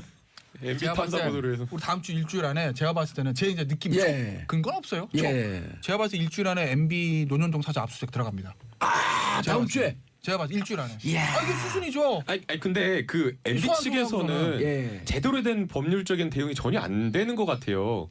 이번에 아니, 잠깐만. 그래서 예. 다음 주 안에 제 촉이에요. 예, 다음 주 안에 압수수색 노현동 지금 사저 며칠이죠? 압수수색 들어갈 거다. 지금 20 다음 지금 주 수요일 28일, 5일. 5일. 다음 주 안에 빠르면 이번 주말 다음 주 저희 다음 방송 3월 7일이잖아요. 예. 그 전까지 압수수색 할 것 같고 제 느낌이에요. 아, 3월 그냥 7일 그리고 이전까지.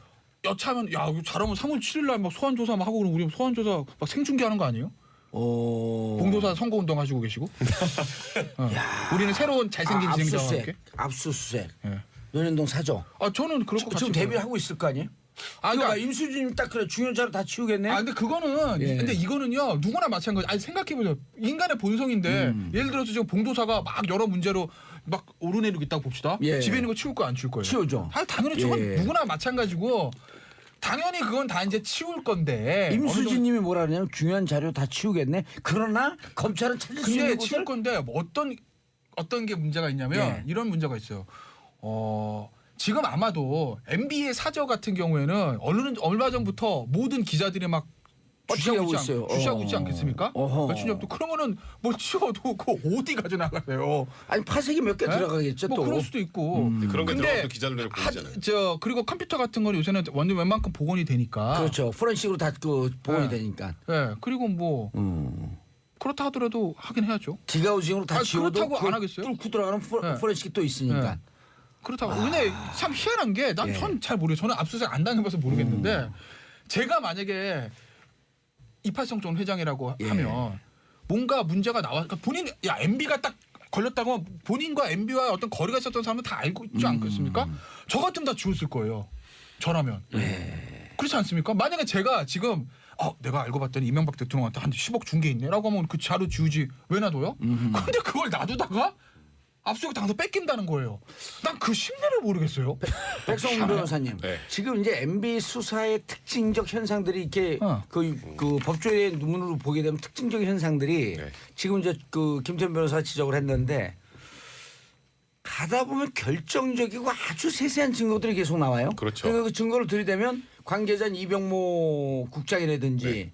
또 여기 그 김배중 기획관은 어디까지 얘기하는지 모르겠지만 증거를 들이대면 피하지 못하고 이팔성 그 우리 공명 지주 행장도 그랬잖아요. 네. 결국 증거를 들이대니까 얘기할 수밖에 그러니까 없었고. 이게 그냥 뜬 소문이나 예. 뭔가 이런 얘기들이 있더라 정도로 수사를 하면 이거 다 부인하죠. 누가 가서 인정하겠어요. 예. 근데 그런데 인정한단 말이에요 계속. 2008년 특검 때도 다 부인했었잖아요. 그때 예. 그 사람들. 근데 지금 왜 인정하겠어요? 지금 정권이 바뀌었으니까 아니에요. 자수서까지 내고. 그러니까 왜 그러니까 굳이 이게 이런 일이 있었습니다까지 내겠어요. 제가 옛날에 거짓말했네요까지 왜 내겠어요? 그건 아주 간단해요. 증거가 이거는 빼도 나왔다. 박도 못하는 증거가 나오니까 여기서 내가 부인하면 내가 다 뒤졌어. 자 그래서 궁금한 게 있는데 네. 증거를 영포빌딩 지하 2층에 그 비밀 창고에 감춰놨잖아요. 네, 그렇죠. 그게 영원히 안 드러날 줄 그렇게 믿고 그러니까 있었을까? 그랬을 거예요. 왜냐하면은 그런 얘기가 있더라고요. 검찰이 그 전에도 영포빌딩 압수수색 여러 번 했어요. 아하. 근데 지하 2층은 생각도 못했어요. 지하 있는지도 2층 몰랐어요. 거기서 청소하시는 분도 이런 공간이 있는 줄 몰랐다. 그렇죠. 그러니까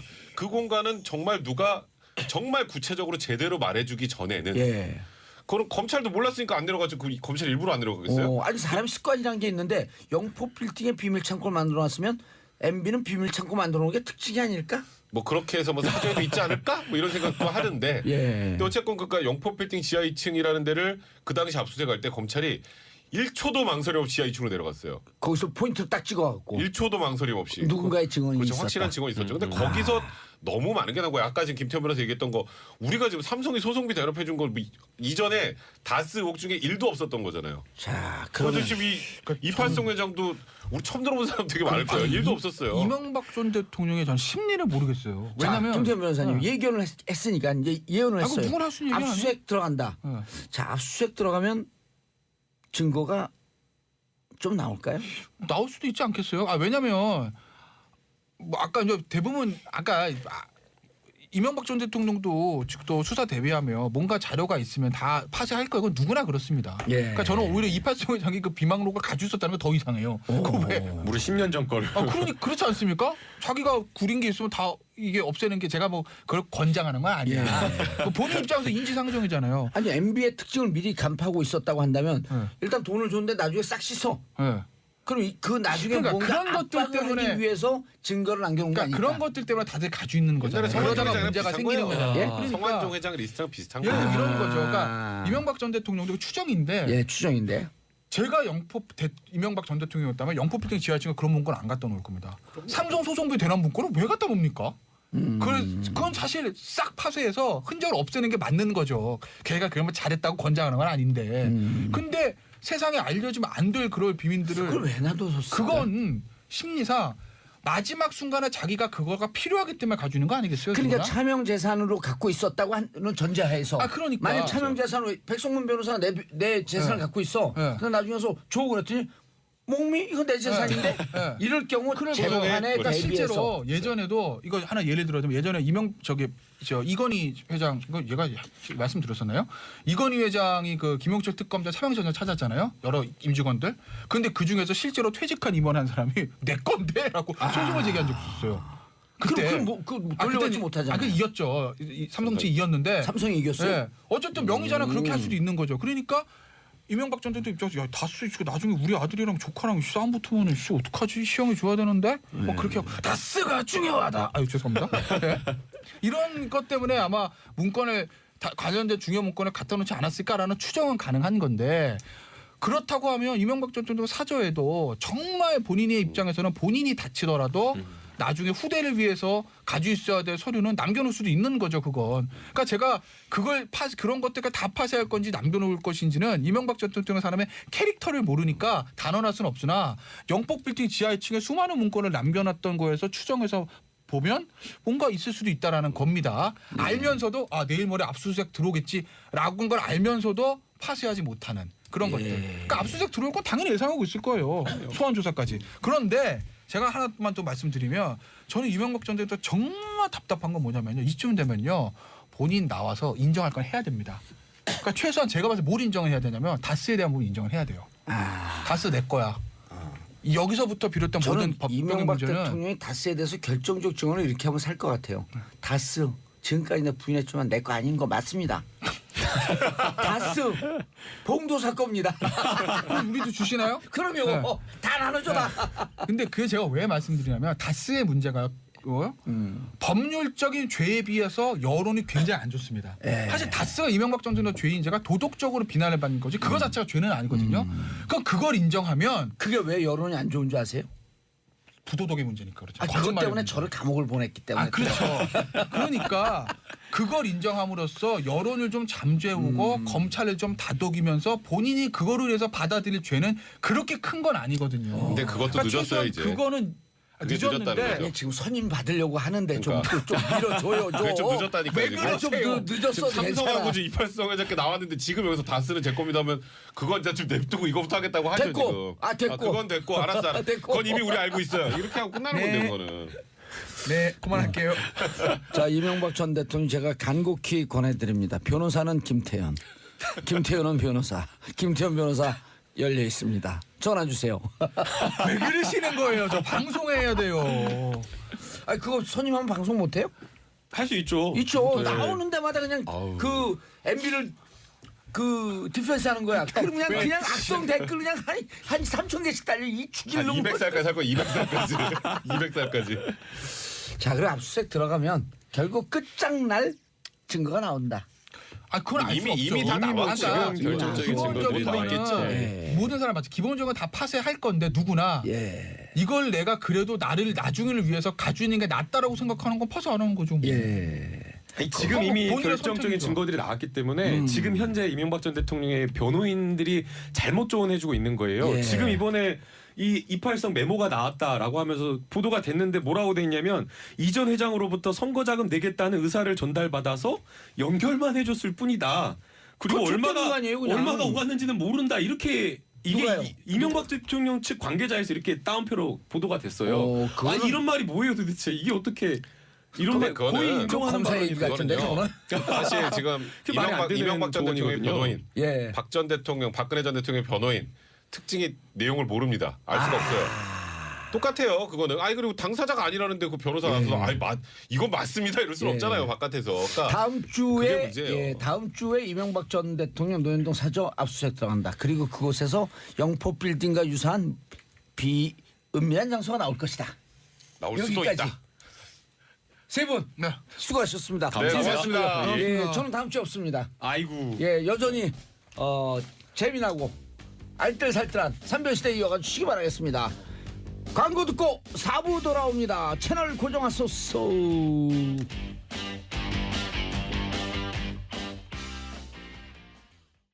정봉재 정치쇼 4부 알쓸경제 알아두면 쓸데있는 경제 뉴스. 정철진 경제평론가님. 네, 안녕하십니까. 예, 평론가는 왜 헬멧을 쓰세요? 네, 아니 오늘 갑자기 한번 써봤습니다. 마지막으로. 자, 권혜리 SBS 보도국 기자님. 안녕하세요. 예, 제가 3부 진행하다가 말실수를 했습니다. 광주가 깃발만 꽂으면 당선된다 이런 표현했는데 죄송합니다. 윤지영님, 광주가 깃발만 꽂으면 당선이라뇨. 함부로 발언하시면 안 됩니다. 함부로 발언한 점 죄송합니다. 이런 생각이 한때 있었던 적이 있었어요, 과거에. 근데 지금은 우리 국민들이 유권자가 이런 수준 아닙니다. 제가 과거에 요 부분에 대해서는 정치 문화 지체 현상을 앓고 있었어요. 잘못 발언했습니다. 죄송합니다. 용서해 주세요. 무릎까지 꿇을까요? 그건 아니고요. 죄송합니다. 아직 말 안 했는데. 예. 아니 정말 왜냐면 그런 인식이 우리가 한때 있었거든. 네, 근데 그게 그걸- 이제 예, 그걸 빨리 벗어나야 되는데 그 잔재가 있었던 거지. 그러니까 지금 무시- 벗어나야 되는 게 맞습니다. 예, 거기서 탁 네. 말이 튀어나온 거예요. 죄송합니다. 자, 하는 기준금리 동결, 자본 유출 우려. 네. 어제 이제 한국은행이 예. 2월 이제 금융통화위원회를 열고 전체회의 통해서 기준금리를 연 1.5%로 동결을 했습니다. 예. 그 기준금리 동결한 게 뭐 한두 번도 아니고 그렇게 그 자체로는 우리가 뭐 동결했네라고 할 수 있지만 어제 동결은 상당히 의미가 있는 동결이다. 미국은 올리고 있잖아요. 아직은 안 올렸지만 그러니까 이제 올릴 것으로 시작을 이제 하게 되는 거죠. 예상되는, 예, 예상되는 건데 이렇게 설명을 해드릴게요. 기준금리를 올린다. 금리를 중앙은행에서 올린다라는 것은 무슨 의미냐? 아주 원론적으로 보면 경제에 대한 자신감이다. 경제가 잘 돌아가니까 오호. 물가도 오르는 것이고 임금도 오르는 것이고 예. 그렇게 되면서 막 열기가 뜨거워지니까 금리를 조금씩 올리면서 그 뜨거워진 열기를 이렇게 가라앉히는 게 실은 통화 정책의 기본이거든요. 예. 그래서 이제 금리를 못 올린다 혹은 초저금리를 간다라는 것은 뭐의 방증이냐면 그만큼 경기가 안 좋다. 어렵다라는 거 이제 방증이 될 것 같습니다. 금리 올려서 시장 네. 금리까지 올려가면 가계 부채 있는 분들 뭐 이제 초기냐 그건 이제 그 상태다. 다음 얘기인데 일단 못 올렸다라는 얘기는 예. 현재 한국 경제가 그만큼 뜨거워지지 않았다. 아직은 네. 내수 경기 침체가 이어진다라는 건데요. 그렇기 때문에 금리 동결한 건 문제가 되지 않는데 지금 왜 어제 동결이 문제가 되느냐? 뭐 얘기하신 것처럼 지금 미국은 금리 인상 기조를 천명했습니다. 근데 현재 미국의 기준금리가 연 1.25에서 1.5 거의 밴드. 우리하고 똑같네요. 1.5니까 네. 똑같죠. 오호. 근데 3월은 거의 지금 90% 넘게 올려요. 그러면 걔네가 이제 1.5에서 1.75가 되는 거거든요. 그럼 우리보다 금리가 0.25% 포인트가 높죠. 이게 그 유명한 한국과 미국의 금리 역전이라는 건데 그럼 우리 주식 시장에 들어와 있는 돈이 외국 자본들이 빠져나갈 위험성이 있는 거 아니에요? 그렇죠. 근데 이게 그쵸.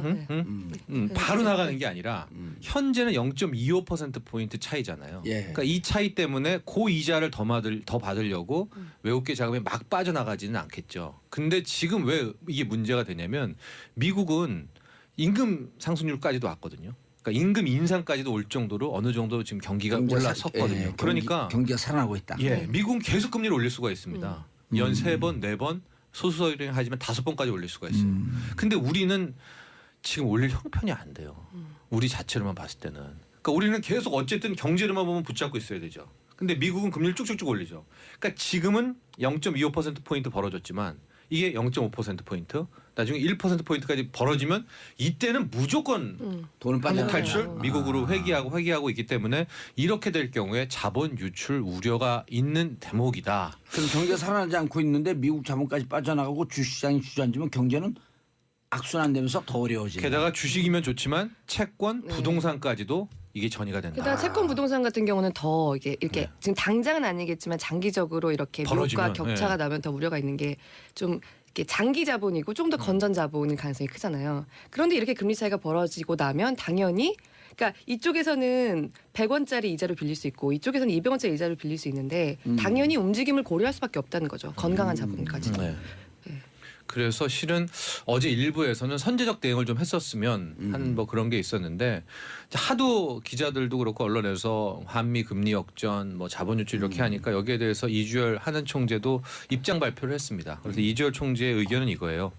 아직까지 자본 유출 우려는 없다. 즉 심지어 금리가 0.25%포인트 역전된다 하더라도 예. 미국 금리가 더 높다 하더라도 돈들이 바로 빠져나가진 않을 것이다. 그 이유가 두 가지를 냈는데요. 첫째, 한국의 경제 매력도가 있다는 거죠. 왜냐하면 우리가 이제 작년만 돌이켜보면 삼성전자 주가가 1년에 60% 올랐잖아요. 예. 그런데 지금 고작 0.25%포인트 더 높다고 주식시장에서 빠져나가겠냐? 한국이 매력적인데 왜 아. 빠져나가겠느냐. 그렇기 때문에 아직은 우리의 여지가 예. 있다라는 거 하나고 또 하나가 자본 빠져나가는 게 왜 문제가 되냐면 이제 외환보유고 문제인데 지금 우리 외환보유고가 거의 한 4천억 달러가 있습니다. 예. 그러니까 왜냐 우리가 IMF 때 금고 열어봤더니 30억 달러, 뭐 3조 원이 있을까 말까 했다, 뭐 그랬는데 이제 그게 벌써 몇 배가 된 거죠. 10배 이상이 이제 됐을 쪽으로 통화 수합도 지금 1,000조 이상이 이제 우리가 바로 땡길 수가 있거든요. 지난주에 스위스장도 또 체결했어요. 수술을 했기 네. 때문에 그러니까 그 두 개를 한다면 뭐 아직까지 이런 대환 외환 보유고 문제도 괜찮기 때문에 일단은 금리 동결을 통한 뭐 내수 경기 부양에 또 초점을 맞춘다라고 했는데 이주열 하는 총재 말이 틀린 것은 아니지만 제가 앞서도 말했지만 추세. 예. 이게 우리는 계속 이게 좋아져야지 못 좋아지고 있는 상황에서 미국이 쭉쭉쭉쭉 금리 인상을 해버리면요. 우리가 한국은행이 금리를 올리건 말건 시중금리가 먼저 반응을 해서 튀어 올라가. 올라가죠. 네, 먼저 알아서 올라가 버려요. 이미 시장 그 은행 금리요 많이 올라갔어요. 많이 올라갔어요. 기준금리랑 상관없이 예. 조달금리가 높아지기 2% 후반 때문에. 3% 초반대 있다가 지금 4% 5%까지 올라가는데도 고정금리는 주택담보대출 5%죠. 예. 네, 그랬기 때문에 이게 굉장히 좀 걱정이 되는. 예. 그러니까 뭐 역전돼도 괜찮아. 자본 유출이 뭐 금방은 안 나타날 거야. 이런 생각보다는 일단은 긴장감을 유지하면서 가는 것이 더 맞는 대응이 아닐까 봅니다. 그리고 통화 수합 같은 부분에 있어서도 지금 지난주에 스위스랑도 체결을 했지만 또 지금 남아있는 과제 중에 우리 한일 통화 수합 깨져 있잖아요. 예, 지금 당장은 어렵겠지만은 이런 부분들도 지금 복구하려는 노력이 그러니까 정치하고는 또 별개로 좀 계속해서 이루어져야 할 것 같습니다. 알겠습니다. 이게 이제 금리 인상되면 돈 네. 빠져나가는 것도 빠져나가는 거지만 실질적으로 한계 수준의 그 지금 머물러 있는 가계 부채 이게 지금 심각하잖아요. 그러니까 그렇게 이제 안 할 수가 없죠. 예, 이게 그러니까 일로 가도 일로 어렵고. 갔더니 왜 괴물이 한 마리가 있고 또 피해가지고 저쪽으로 돌아가려고 했더니 여기엔 또 커다란 늪이 있고 뭐 그런 좀비가 있고. 네, 좀비가 있고 뭐 그런 상황인데요. 이제 금리를 못 올리고 어쨌든 좀 잡아보자니까 자본 유출 혹은 더 벌어지면은 주식 매도, 뭐 채권 부동산 매도가 있고. 그럼 이제 올리자니 그럼 뒤따라서 올리자니 무슨 문제가 있냐? 지금 가계부채가 1,450조 가계부채가 또 한계 가구 얘기를 하셨지만 금리는요 조금 올리고 조금 올리지가 않고 이게 추세가 탑니다. 그럼 이게 큰 폭으로 벌어지게 돼요. 그러니까 지금 만약에 30만 원 이자 부담이다. 이게 순간적으로 40만 원 이자 부담이 됐다가 순간적으로 50만 원 이렇게 확 올라가 버립니다. 그럼 월급 소득자에 갖춰놓은 소득이 뚝뚝 떨어지는 거 아니에요? 그렇죠. 그 경제는 더 어려워지고. 더 어려워지고 그러니까 소비 줄죠. 예. 거기다가 지금 이제 경기 남부권에 뭐 저번에도 한번 설명해드렸지만은 이제 과다 공급이 지금 부동산이 예. 나와서 역전세난 뭐 아마 우리 청취자 여러분들도 제가 굳이 지역은 말씀 안 드리겠습니다. 거기 사시는 분도 계시니까 하지만 이제 그 문제가 이게 금리 인상과 함께 가계부채를 건드려서 부동산까지 전이가 되는 또 이런 이 좀비가 이쪽에 서 있거든요. 게다가 참, 월급 네. 받으시는 분들은 그나마 수입이 고정적이잖아요. 이런 분들은 한 개 가구에 많이 안 들어있는 경우들도 있어요. 자영업자들. 근데 지금 게다가 그런 주택담보대출 같은 거를 받아서 그걸로 사업을 하시는 자영업자분들. 자영업자라고 그래도 네. 안 돼요. 1인 사업자들. 네, 그렇죠. 게다가 그 1금융권이 아니라 그런 분들이 또 2금융권에서 이금융권. 빌린 네. 돈의 규모도 상당히 큰 편이에요. 이금융권은 이미 8% 9% 다 넘어갔으니까. 그렇습니다. 신용대출도 불과 제가 한 4, 5%뭐 4%대 신용대출도 있는 줄 알았더니 지금은 이제 거의 5, 6%. 그러니까 신용대출 금리도 이미 많이 튀어 올라서 이게 돈을 만약에 부족할 때 이 현금 확보하기가 쉽지가 않고요. 게다가 부동산 잡기 위해서 지금 대출 규제가 초강력 들어갔거든요. 그래서 이게 참 이렇게도 못하고 저렇게도 못하는 큰 틀에서 이제 딜레마에 빠져 있거든요. 그러니까 이건 이제 우리가 걱정은 하지만 일단 해법은 있죠. 어쨌든 내수를 터트린다거나 아니면은 이제 수출 기업들이 나가서 그냥 다시 한 번 더 작년만큼 좀 돈을 확확 벌어온다거나 어쨌든 양쪽 중에 하나는 누군가 해줘야 일단은 이 난국을 어떻게든 풀어나갈 수 있을 것 같습니다. 현 정부에서 택한 정책은 재정 투입을 통해서 네, 재정 투입을 통해서 어쨌든 내수를 살려보겠다. 네. 그래서 돌아온 케인스. 네, 작년에 이제 11조 추경을 했고 지금도 또 한번 1분기 조기 추경 카드도 아마 왜냐하면 지난해 11조 추경한 것도 결국 다 시장으로 돌아올 돈들이거든요. 네. 저소득 계층에 들어가는 돈이니까. 예. 그래서 한 번 더 하자고 하는데 또 이제 야권에서는 왜냐면 1분기 조기 추경이라는 거는 위급할 때였었거든요. 가령 99년 IMF 외환위기 다음. 그러니까 뭐 1분기는 좀 보자. 뭐 이런 맞서고 있어서 이 추경도 어떻게 될까 봐야 되고 하겠지만은 예. 둘 중에 하나입니다. 어쨌든 내수가 지금 살던가 아니면 수출 기업들이 일단은 빨리 작년만큼 또 가서 달러를 벌어오든가 이렇게 하나는 해줘야 이 난국이 또 하나 오히려 풀어갈 수. 있죠. 한반도 평화 분위기 조성하면서 블루오션 북으로 올라가자. 아 북한 개발. 예. 그게 유일한 길이에요. 그렇네요. 예. 거기 손대면 터지기 시작하면 이제 그 잭팟 터지는 거예요. 그럴 수 있죠. 예. 그게 히든 카드 그럼요. 뭐될 수는 있겠습니다. 아니 그쪽 그 SOC 건설하는 데 들어가 봐요. 우리 자본이 다 들어갈 거 아니에요. 그렇죠. 그래서 우리가 이제 그 문재인 정부도 그 평화 분위기 조성하면서 슬로건 바꿔야 돼요. 너네 이념 논쟁하고 있어라. 우린 북한 가서 돈 번다. 돈 벌러 가자 북으로. 가자. 예, 가자 북으로. 돈 당장 벌러. 기존에 있었던 개성공단도 멈춰 있는 그런 거라도 상태잖아요. 열어야 돼. 열기 네. 시작을 해야 돼요. 그러니까 그거 하죠. 근데 어쨌든 그거는 이제 우리가 중기적 비전이라고 예. 보고 올해는 어쨌거나 이 숙제 예. 내수든 수출이든 멈추면 안 됩니다. 지금. 아니 근데 근데 어제는 진짜 미국인 것 같아. 미국. 그 금강산 관광 이런 거 금방 열 수 있는 게 네. 그 누굽니까 김영남인가 그분 내려왔을 때인가 아니면 장홍 IOC 북한 IOC 위원장인가 최문순 지사가 2020년 동계 아시안 게임 같이 하자 그랬더니 좋다 마식령까지 같이 묶어갖고 하자 하면서 금방 화답을 했거든요. 그럼 마식령까지 묶을 거면 금강산 관광 여는 거죠.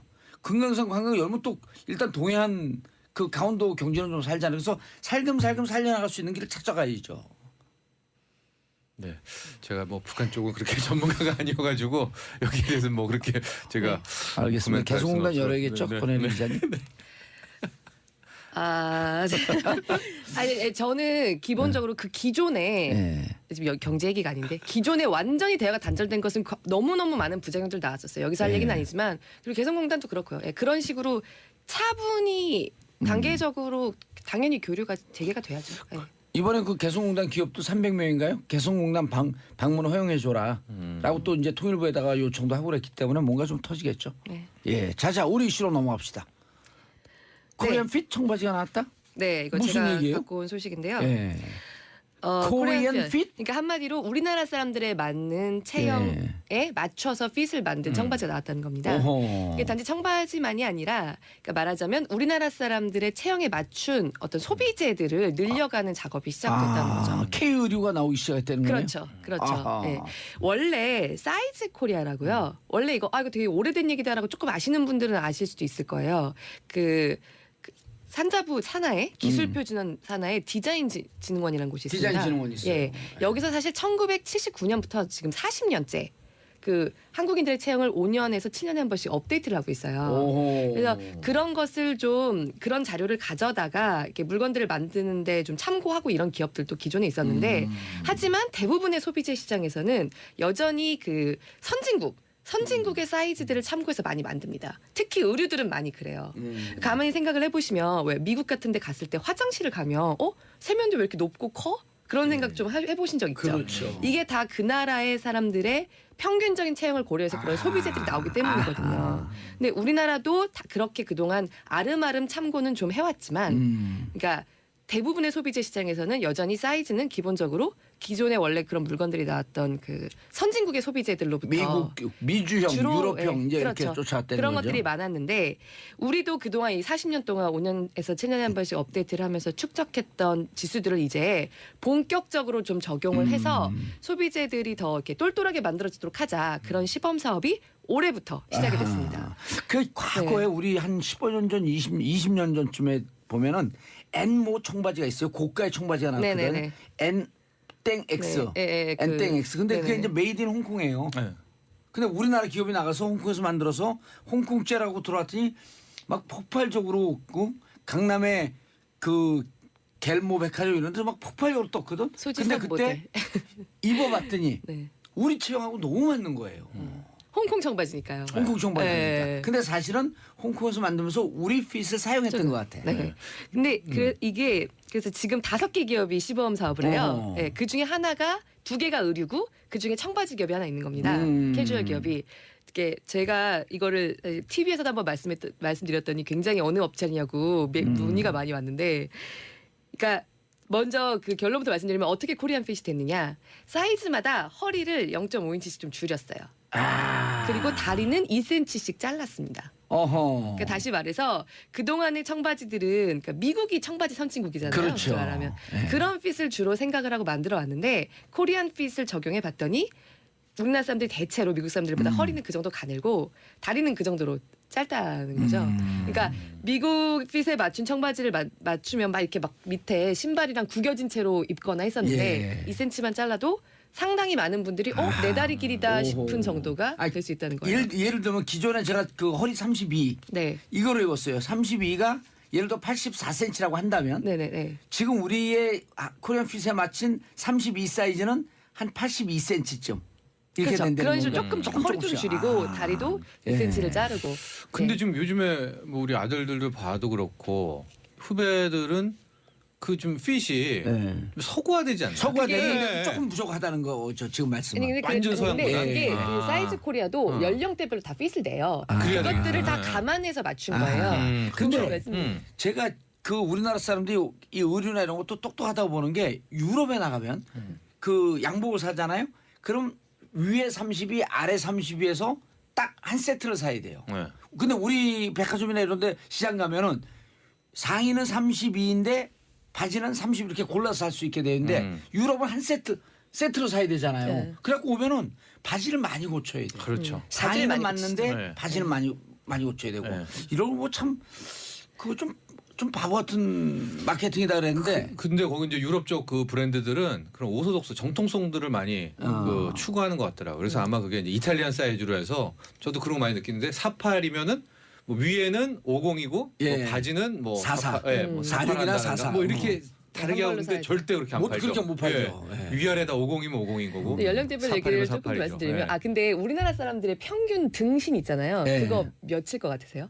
8등신이 미인의 기준이잖아요. 실은 됐을 것 같아요. 요즘에. 예. 맞아요. 실은 7등신 지금 된것 우리나라 같아요. 평균이 7.2등신이에요. 7.2등심. 네. 서구화가 되면서 많이 8에 가까워지고 있습니다. 7.2등심 키는 몇이에요? 7.2등. 자, 그게 얼굴로 얼굴로 하고 해가지고 밑에 일곱 하니까 개가 사람마다 잘리고. 다른 거죠. 아 사람마다. 네. 아. 그리고 의외로 봉도사님 안 되겠다. 안 돼서 행복하겠어요. 작가들 쓴 거 봉도사님 안 되겠다. 의외로 네. 그 지금 방금 말씀하신 대로 그 자녀분들이 다리가 길어졌다고 네. 말씀하셨잖아요. 근데 이것도 이게 한계가 좀 있어가지고요. 그동안 지난 40년 동안의 한국인의 체형이 변화한 걸 쭉 보면 2000년대까지 굉장히 비약적으로 좀 길어지는 걸 보여요. 네. 근데 2000년대 이후부터는 그러니까 늘어는 나는데 그러니까 다리 길이가 늘어는 나는데 그 추세는 좀 짧아져요. 그래서 의외로 연령대별로 보면 그러니까 옛날 연령대와 지금을 비교했을 때 우리나라에서 가장 연령대로 봤을 때 세계적인 수준에서 차이가 나는 거는 30대예요. 30대가 가장 좀 전 세계적으로 봤을 때 그 예전 30대에 비해서 많이 아, 서구화된 체형이 많이 올라와 있는 서구화돼요. 연령대예요. 제가 지금 이제 30 몇이자 8인가 9인가. 제가 이제 네. 초반이니까 30대. 그러니까 10대 20대 때 다리가 짧다는 게 아니라 이미 선배들이 그만큼 다리가 길어진 상태에서 조금씩 더 길어지고 그러니까 있는 시대라는 30대 거예요. 대비 10대 20대가 그렇게 크게 비약적으로 그렇죠, 아, 그렇죠. 변하지 예, 않죠. 예, 예. 네. 근데 네, 네. 30대가 우리가 30대가 선배들보다 기성, 확 늘었다. 네. 기성세대와의 네. 급격한 변화를 보인 게 30대. 그러니까 그렇죠. 우리가 맞는 거예요. 아, 자, 너무 이 얘기 웃으면서 그리고 20대 10대는 30대하고 비슷한 체형이 유지되고 있다. 기저 효과가 있는 상태에서 예. 조금 더 유지되고 있고 이제 이러다 또 네. 비약적으로 확 네. 발전한 시점이 그러니까 있는 거죠. 제가 아까 5년에서 7년에 한 번씩 업데이트된다고 말씀드렸잖아요. 네. 그거 좀 힘들 수도 있을 것 같아요. 왜냐하면 이미 이거 더 확 빨라지는 길어졌고 거야. 아. 이제 늘어는 나는데 좀 그 추세가 꺾이고 있는. 그래서 한 10년 뒤에 다시 코리안핏 청바지를 만들면 이번에는 2cm를 잘랐는데 말하자면 1.7cm 정도 자를 수 있는 뭐 그 정도가 될 수도 예. 있겠죠. 네. 자 마지막 소식 정철진 평론가님 택시 네. 합승 부활된다? 어제 이제 국토부에서 첫 발 이제 언급이 됐으니까 예. 아마도 이 택시 합승 부활 이게 좀 많이 논의가 될 수 있을 것 같은데요. 예. 이런 겁니다. 이제 심야에 워낙 지금 택시 승차난이 있으니까 예. 뭐 일정 시간이라든가 아니면 어떻게 나눠서 우리가 이 합승을 한번 부활해 보자. 근데 제가 공식적으로 기록을 찾아봤더니 이 법적으로 이게 그러니까 공식적으로 금한 게 1982년부터 합승을 안 된다라고 했다는데 제가 약간 좀 그게 헷갈렸던 게 제가 대학 다닐 때 좀 합승을 하고 했죠. 그랬었거든요. 예. 법으로는 부활 예. 금지했지만 혹시 아시는구나. 예. 남아 있었죠. 예, 그게. 그게 잔재가 아니, 남아 있었다고. 30대들이. 예. 30대 다 알죠. 우리 30대 우리 라면 부모님 알죠. 세대 때 이제 합승이 있었어요. 삼촌들 합승으로 왔어 막 집에. 그랬었는데 이게 다시 합승을 지금 논의하고 있고 또 합승이 훨씬 더 그때는 아날로그였다면 예. 디지털화된 것이 이제 앱 문화잖아요. 앱으로 이렇게 가는 길이라든가 그렇죠. 이런 게 있기 예. 때문에 뭐 합승이라든가 또 이게 그때는 범죄 우려 범죄 우려 때문이었었는데 때문에. 지금은 이제 어디로 가는지 이런 것들이 다 기록에 남으니까 또 한번 고려해 볼 만하다 이제 오늘 때 했는데 예. 여기에 대해서 반응들은 뭐 어쨌든 볼 수 있는 게 댓글 반응들 아니겠습니까? 예. 근데 이제 그닥 또 기사님들도 부정적이죠. 예, 그렇게 썩 또 좋아하시는 것 같지는 않고 오히려 지금 그 각 지자체에서 하는 그 심야 버스 있잖아요. 이런 걸 좀 소형화해서 노선을 좀 많이 늘리는 게 그 그것도 그 방법일 것 같아요. 성북군가요? 성북군가에서 그 아주 적은 비용으로 시행한 게 성공한 게 안심버스라는 게 있어요. 그 심야에 안심버스. 안심버스는 뭐냐면 10시서부터 11시인가 이렇게 넘어가서 노선은 똑같은데 원한 정거장이 따로 없어요. 여기 내려주세요. 그럼 자기 집 앞에 딱 내리는 거예요. 이해되시죠? 네. 정거장은 막 이렇게 있는데 그 예산은 그러면 어느 예산이에요? 구 예산인데 구에서 그분이 자주 쓰니까 수당을 조금 더 주는 거예요. 근데 효과는 무척 좋은 거야. 우리 집 앞에 내려주세요가 되는 거예요 이제. 예. 옛날에 버스가 그랬었거든. 옛날에 우리 그렇죠. 아버지 때 가다가 저기 마을 앞에서 내려줘요. 그건 내려주고 갔는데 그게 복고풍으로 부활이 됐는데 30대인데 부활됐는데 무척 그 좋아요. 네. 그래서 이 합승 이런 것도 좋지만 지자체에서 좀 그 새벽에 가는 그 버스들이 있거든요. 심야 버스. 심야 버스 노선을 좀 많이 하면 비용 대비 효과가 좋죠. 근데 택시 이건 좀 부정적일 것 같아. 그렇게 어제 이제 오늘 때 했는데 예. 확 막 좋다 막 이런 건 아닌 것 같아요. 예. 근데 중요한 게 있어요. 두 분 인사하세요. 끝났어요. 다음 주에 이제 천우 없습니다. 예, 두 분 인사하시고요. 네, 감사합니다. 고맙습니다. 저는 내일 10시 5분에 돌아옵니다. 땡큐 피스 코리아.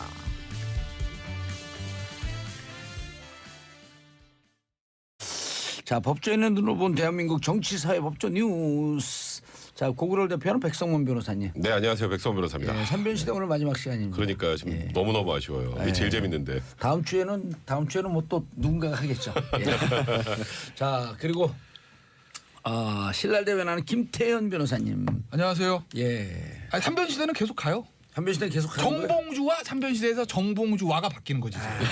봉도사가 아니 뭐 빠지고 삼변시대는 무슨 가는 뭐 거죠. 아니 무슨 뭐 다른 도사라도 오겠죠. 삼변시대 가는 거지. 그래서 이런 분들에게 사진 보여드려야 돼요. 아, 제 얘기입니까? 저희 세 번째 별명입니다. SOS가 SOS. 뭔지 알아요? 모르겠어요. 산 오브 삼성. 삼성이 아들.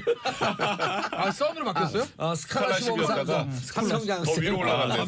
선으로 올라갔어. 산으로 올라갔어. 스콜라십. 제가 이걸 잘했어요.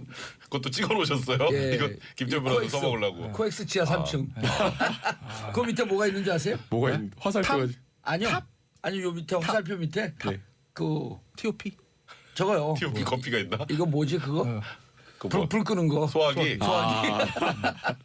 소화기.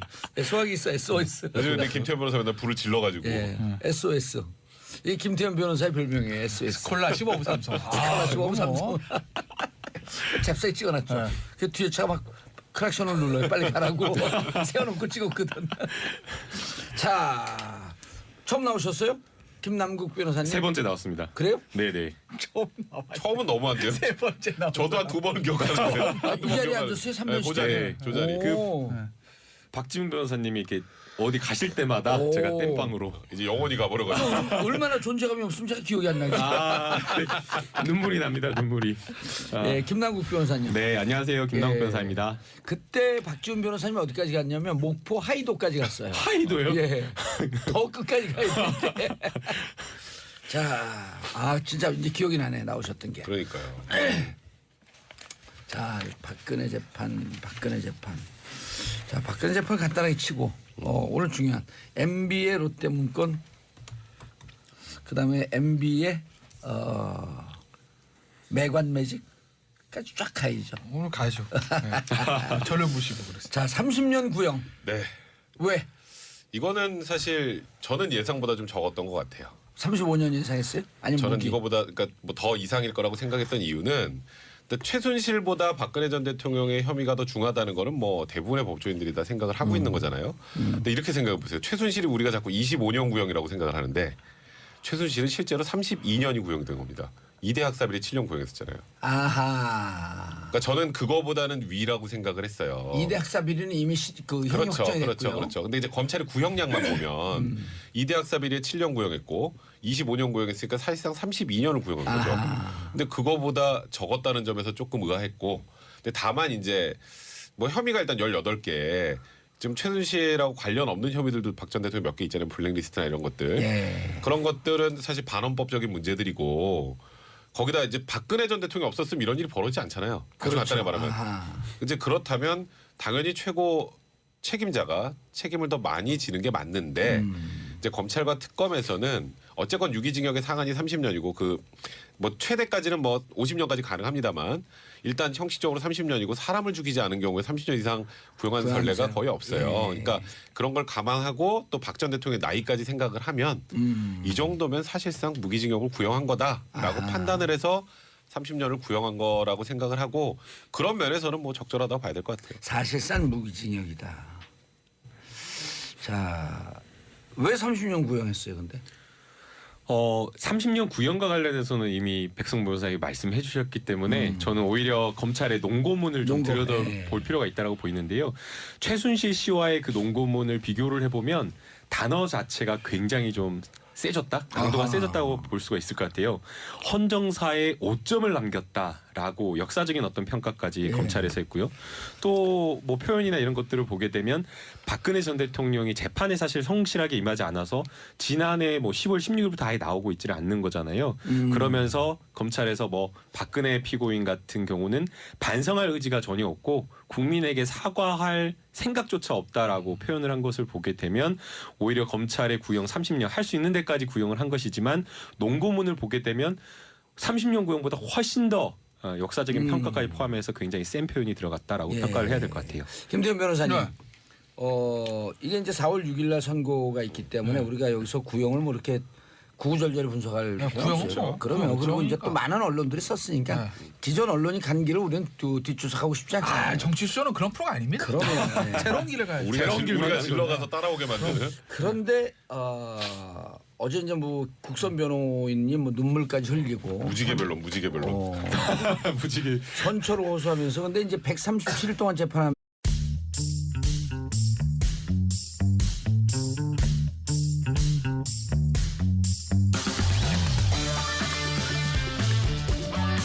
정봉주의 정치 쇼. 안녕하세요. 70억 분의 1의 사나이 마성의 중독성 대체 불가 정봉주의 정치쇼 정봉주입니다. 자, 2월의 마지막 날 지금 이 시각 여러분이 가장 많이 찾아본 실시간 검색어 체크해 봅니다. 신연희 강남구청장 간밤에 구속되었습니다. 횡령, 취업 청탁 혐의. 옛날에 이런 노래가 있었는데 간밤에 잘 잤느냐. 하하, 간밤에 구속되었다. 자, 사필 규정이란 말이 요즘 계속 떠오릅니다. 누구도 곧 감옥에 가겠죠. 오늘 날씨 전국 강풍 동반한 비. 어젯밤에도 비 소식이 있었는데 많이 안 온 것 같고요. 자, 다우지수 1.16% 하락. 뉴욕 증시 미국 금리 인상 우려의 약세를 보였다. 첫 곡 러블리스의 아츄 들으면서 1부 돌아오겠습니다.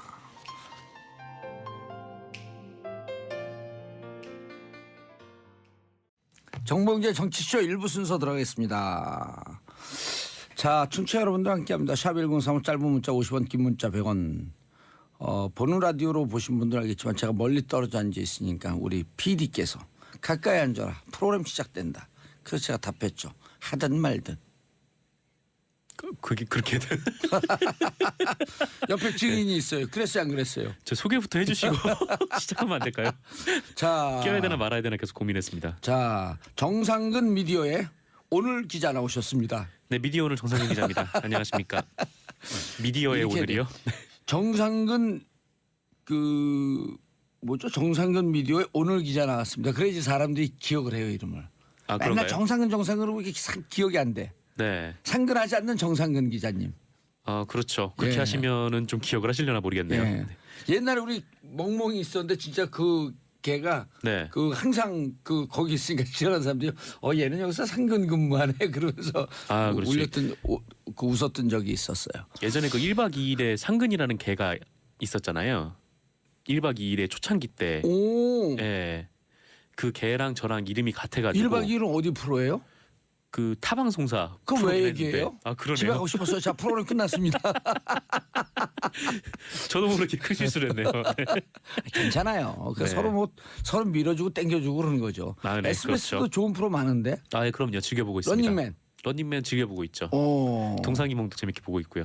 예, 근데 런닝맨 즐겨 안 보셔도 돼요. 왜요? 어차피 시청률 높으니까 안 보셔도 돼. 아, 그렇죠. 뭐 아시아적으로 인기가 많으니까요. 예, 김충식님 네. 꾸물꾸물거리는 날씨 때문에 심란했는데 봉도사님 얼굴변이 밝아지네요. 항상 잘 들으면 많이 배우고 있습니다.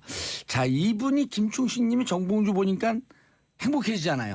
네. 에너지가 돋고 서울 시민이 다 이랬으면 좋겠어요. 이거 큰일 나겠는데요, 이건. 왜요? 네? Why? 네, 문득 그런 생각이 들었어요. 이상근님 제 이름 가지고 장난치지 마세요. 네, 반갑습니다. 네. 이상근님은 이틀 동안 상근하시는 분이에요. 네, 바로 시작하시죠. 네. 자, 첫 번째 뉴스 노동시간 단축. 네, 앞으로 주당 최대 노동 시간이 현재 68시간에서 52시간으로 줄어듭니다. 이 원래 우리 노동 시간은 주 5일제로 40시간을 일하게 돼 있잖아요. 예. 8시간씩 5일. 하지만 뭐 이 시간을 지키는 사업장이 거의 없고 또 많은 분들이 좀 가족들과 시간을 보내지 못하고 야근을 밥 먹듯이 하고 있는데 사실 원래 법에는 이 야근을 할 수 있는 최대 시간도 정해져 있어요. 그렇게 해서 야근할 수 있는 최대 시간은 12시간. 그래서 토탈 주 5일제로 하면 52시간이 됩니다. 한 주당 일할 수 있는 최대 맥시멈 근무 시간 수가. 근데 다만 이 지금 법이 이상하게 돼 있어서 지금은 주말을 별도로 취급을 하고 있거든요. 그래서 이 주말에 일할 수 있는 이 최대 시간, 그러니까 하루에 8시간씩 예. 16시간을 보태서 이게 최대 68시간이 되는 겁니다. 주당. 이러니 우리나라에서 주 5일제가 시행이 되고 있어도 이 노동자들의 연평균 노동 시간이 OECD 평균보다 300시간 이상 많죠. 연평균요? 예. 그렇게 알고 있는데요. 연평균 300시간이 많다고요? 예, 평균 수치보다. 그러니까 뭐 1위의 1위의 노동 시간보다는 우리나라가 훨씬 더 많은데 이 OECD 평균을 냈을 때 그거보다도 우리나라가 300시간 이상 많다라는 겁니다. 그 수치가 잘 이해가 안 되네. 300시간 많다가 무슨 의미죠? 그러니까 연평균 그러니까 OECD에서 OECD 국가에서 일하는 노동자가 뭐 연평균 한 1,000시간을 일한다라고 하면은 우리나라는 1,300시간이나 일한다. 그러니까 300시간이 더 많다는 거죠. 그러니까 연평균 총 일하는 시간이 몇 시간쯤 돼요? OECD가. 그 자세한 수치는 제가 지금 잘 기억이 안 나는데. 자세한 수치를 알아야지 300시간이 얼마나 많은지. 예를 들어 1,800시간쯤 되지 않나요? 아니요. 그거보다 훨씬 더 많은 걸로 알고 있어요. 그러면은 300시간 더 많다라고 하는 게 감이 확 안 오네. 다음 시간 꼭 알아보셔야 되는데 네. 오늘 마지막인데 어떡하지? 아 그런가요? 금요일 날 안 나오나요?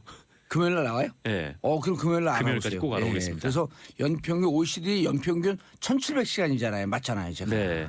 1,700시간이네요. 네. 제가 1,700, 1,800시간쯤 그렇게 기억을 하고 있거든요. 네네. 그럼 우리가 여기 300시간 더 많으니까 우리는 2,100시간 2,100시간. 네. 연평균이에요. 그럼 네네. 2,100시간이면 업장에 따라서는 2,400, 2,500시간 나오는 데들도 꽤 있다 우리가. 그렇죠. 제가 2,600시간까지 있는 데를 봤어요.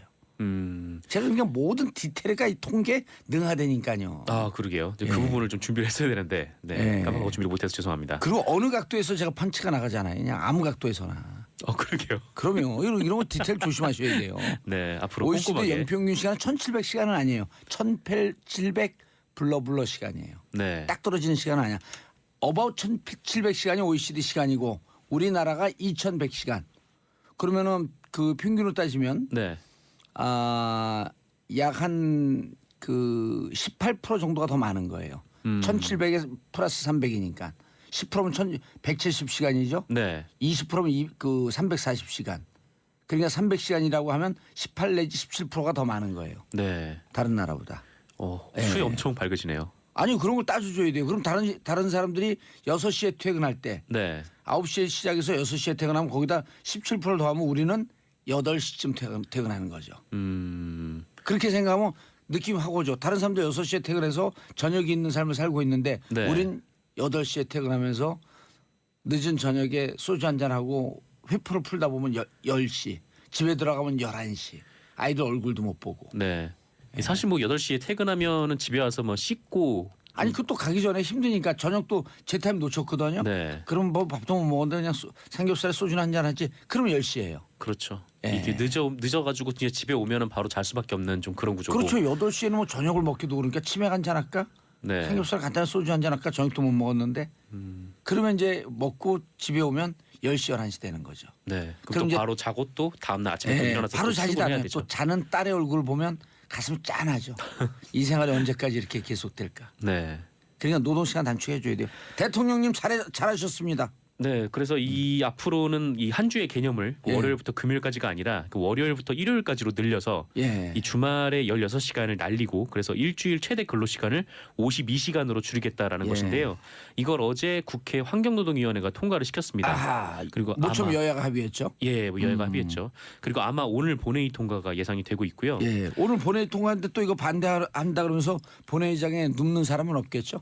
이미 뭐 자유한국당까지 다 합의가 이루어진 상황이기 때문에 뭐 굳이 반대할 이유는 없을 것 같고. 아니 자유로에서 누운 사람들이 있었어 갖고 그 생각나서 예, 뭐 그때는 뭐 돌아가면 되죠.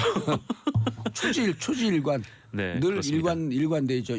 매번 누워야 돼요. 네, 어쨌건 이 52시간 규정을 어기면 앞으로 사업주는 처벌을 받습니다. 이거는 예. 노사 합의가 있다고 해도 소용이 없고 이거를 넘으면은 처벌을 받는다고 해요. 우리 SBS도 이 노동시간 잘 지켜줬으면 좋겠어요. 언론계가 특히나 이거 안 지키는 걸로 그러면 그리고 유명하죠. 그 기자들도 좀 일찍 취재하고 집에 가서 애들 얼굴도 좀 보고. 네, 근데 뭐 기자들도 마찬가지지만 그 거의 대부분의 특히나 뭐 생산직 이쪽에 계신 분들은 예. 그것보다 더 많은 노동 시간을 갖고 계시죠. 예, 3100님 저녁 밥 먹는 시간 놓치고 지친 몸 이끌고 집에 가는 현실 완전 공감이네요. 유유. 그러면 이거 막 우리가 바삐 생활할 땐 모르는데 잠깐 빠져나와서 자신의 그 톱니바퀴처럼 돌아가는 삶을 보면 무척 슬퍼요. 네. 예. 이 노동 시간 단축이 정말 삶의 질을 높이는 그러면 뭐 가장 큰 척도일 것 같은데 예. 그래도 이게 여야 합의로 통과가 돼서 좀 아직 좀 부족한 점은 좀 있더라고요. 네. 자다가 그 11시쯤 탁 들어갔는데 초등학교 3학년 아이가 화장실 가다가 아빠 딱 보고 아빠 오래간만이에요. 이렇게 인사할 때. 네. 그렇죠. 누구세요 안 나오면 다행인 예. 거죠.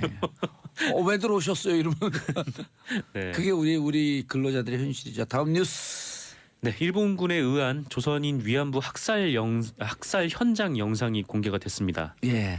이 보신 분들이 있으실지 모르겠지만 정말 끔찍한 영상이었는데요. 이게 19초 분량이에요. 예. 근데 이 영상은 1944년 9월에 이 중국 텅충이라는 곳에서 예. 당시 연합군 164 통신대 이 사진중대의 이 볼드윈이라는 병사가 촬영한 네, 비디오입니다.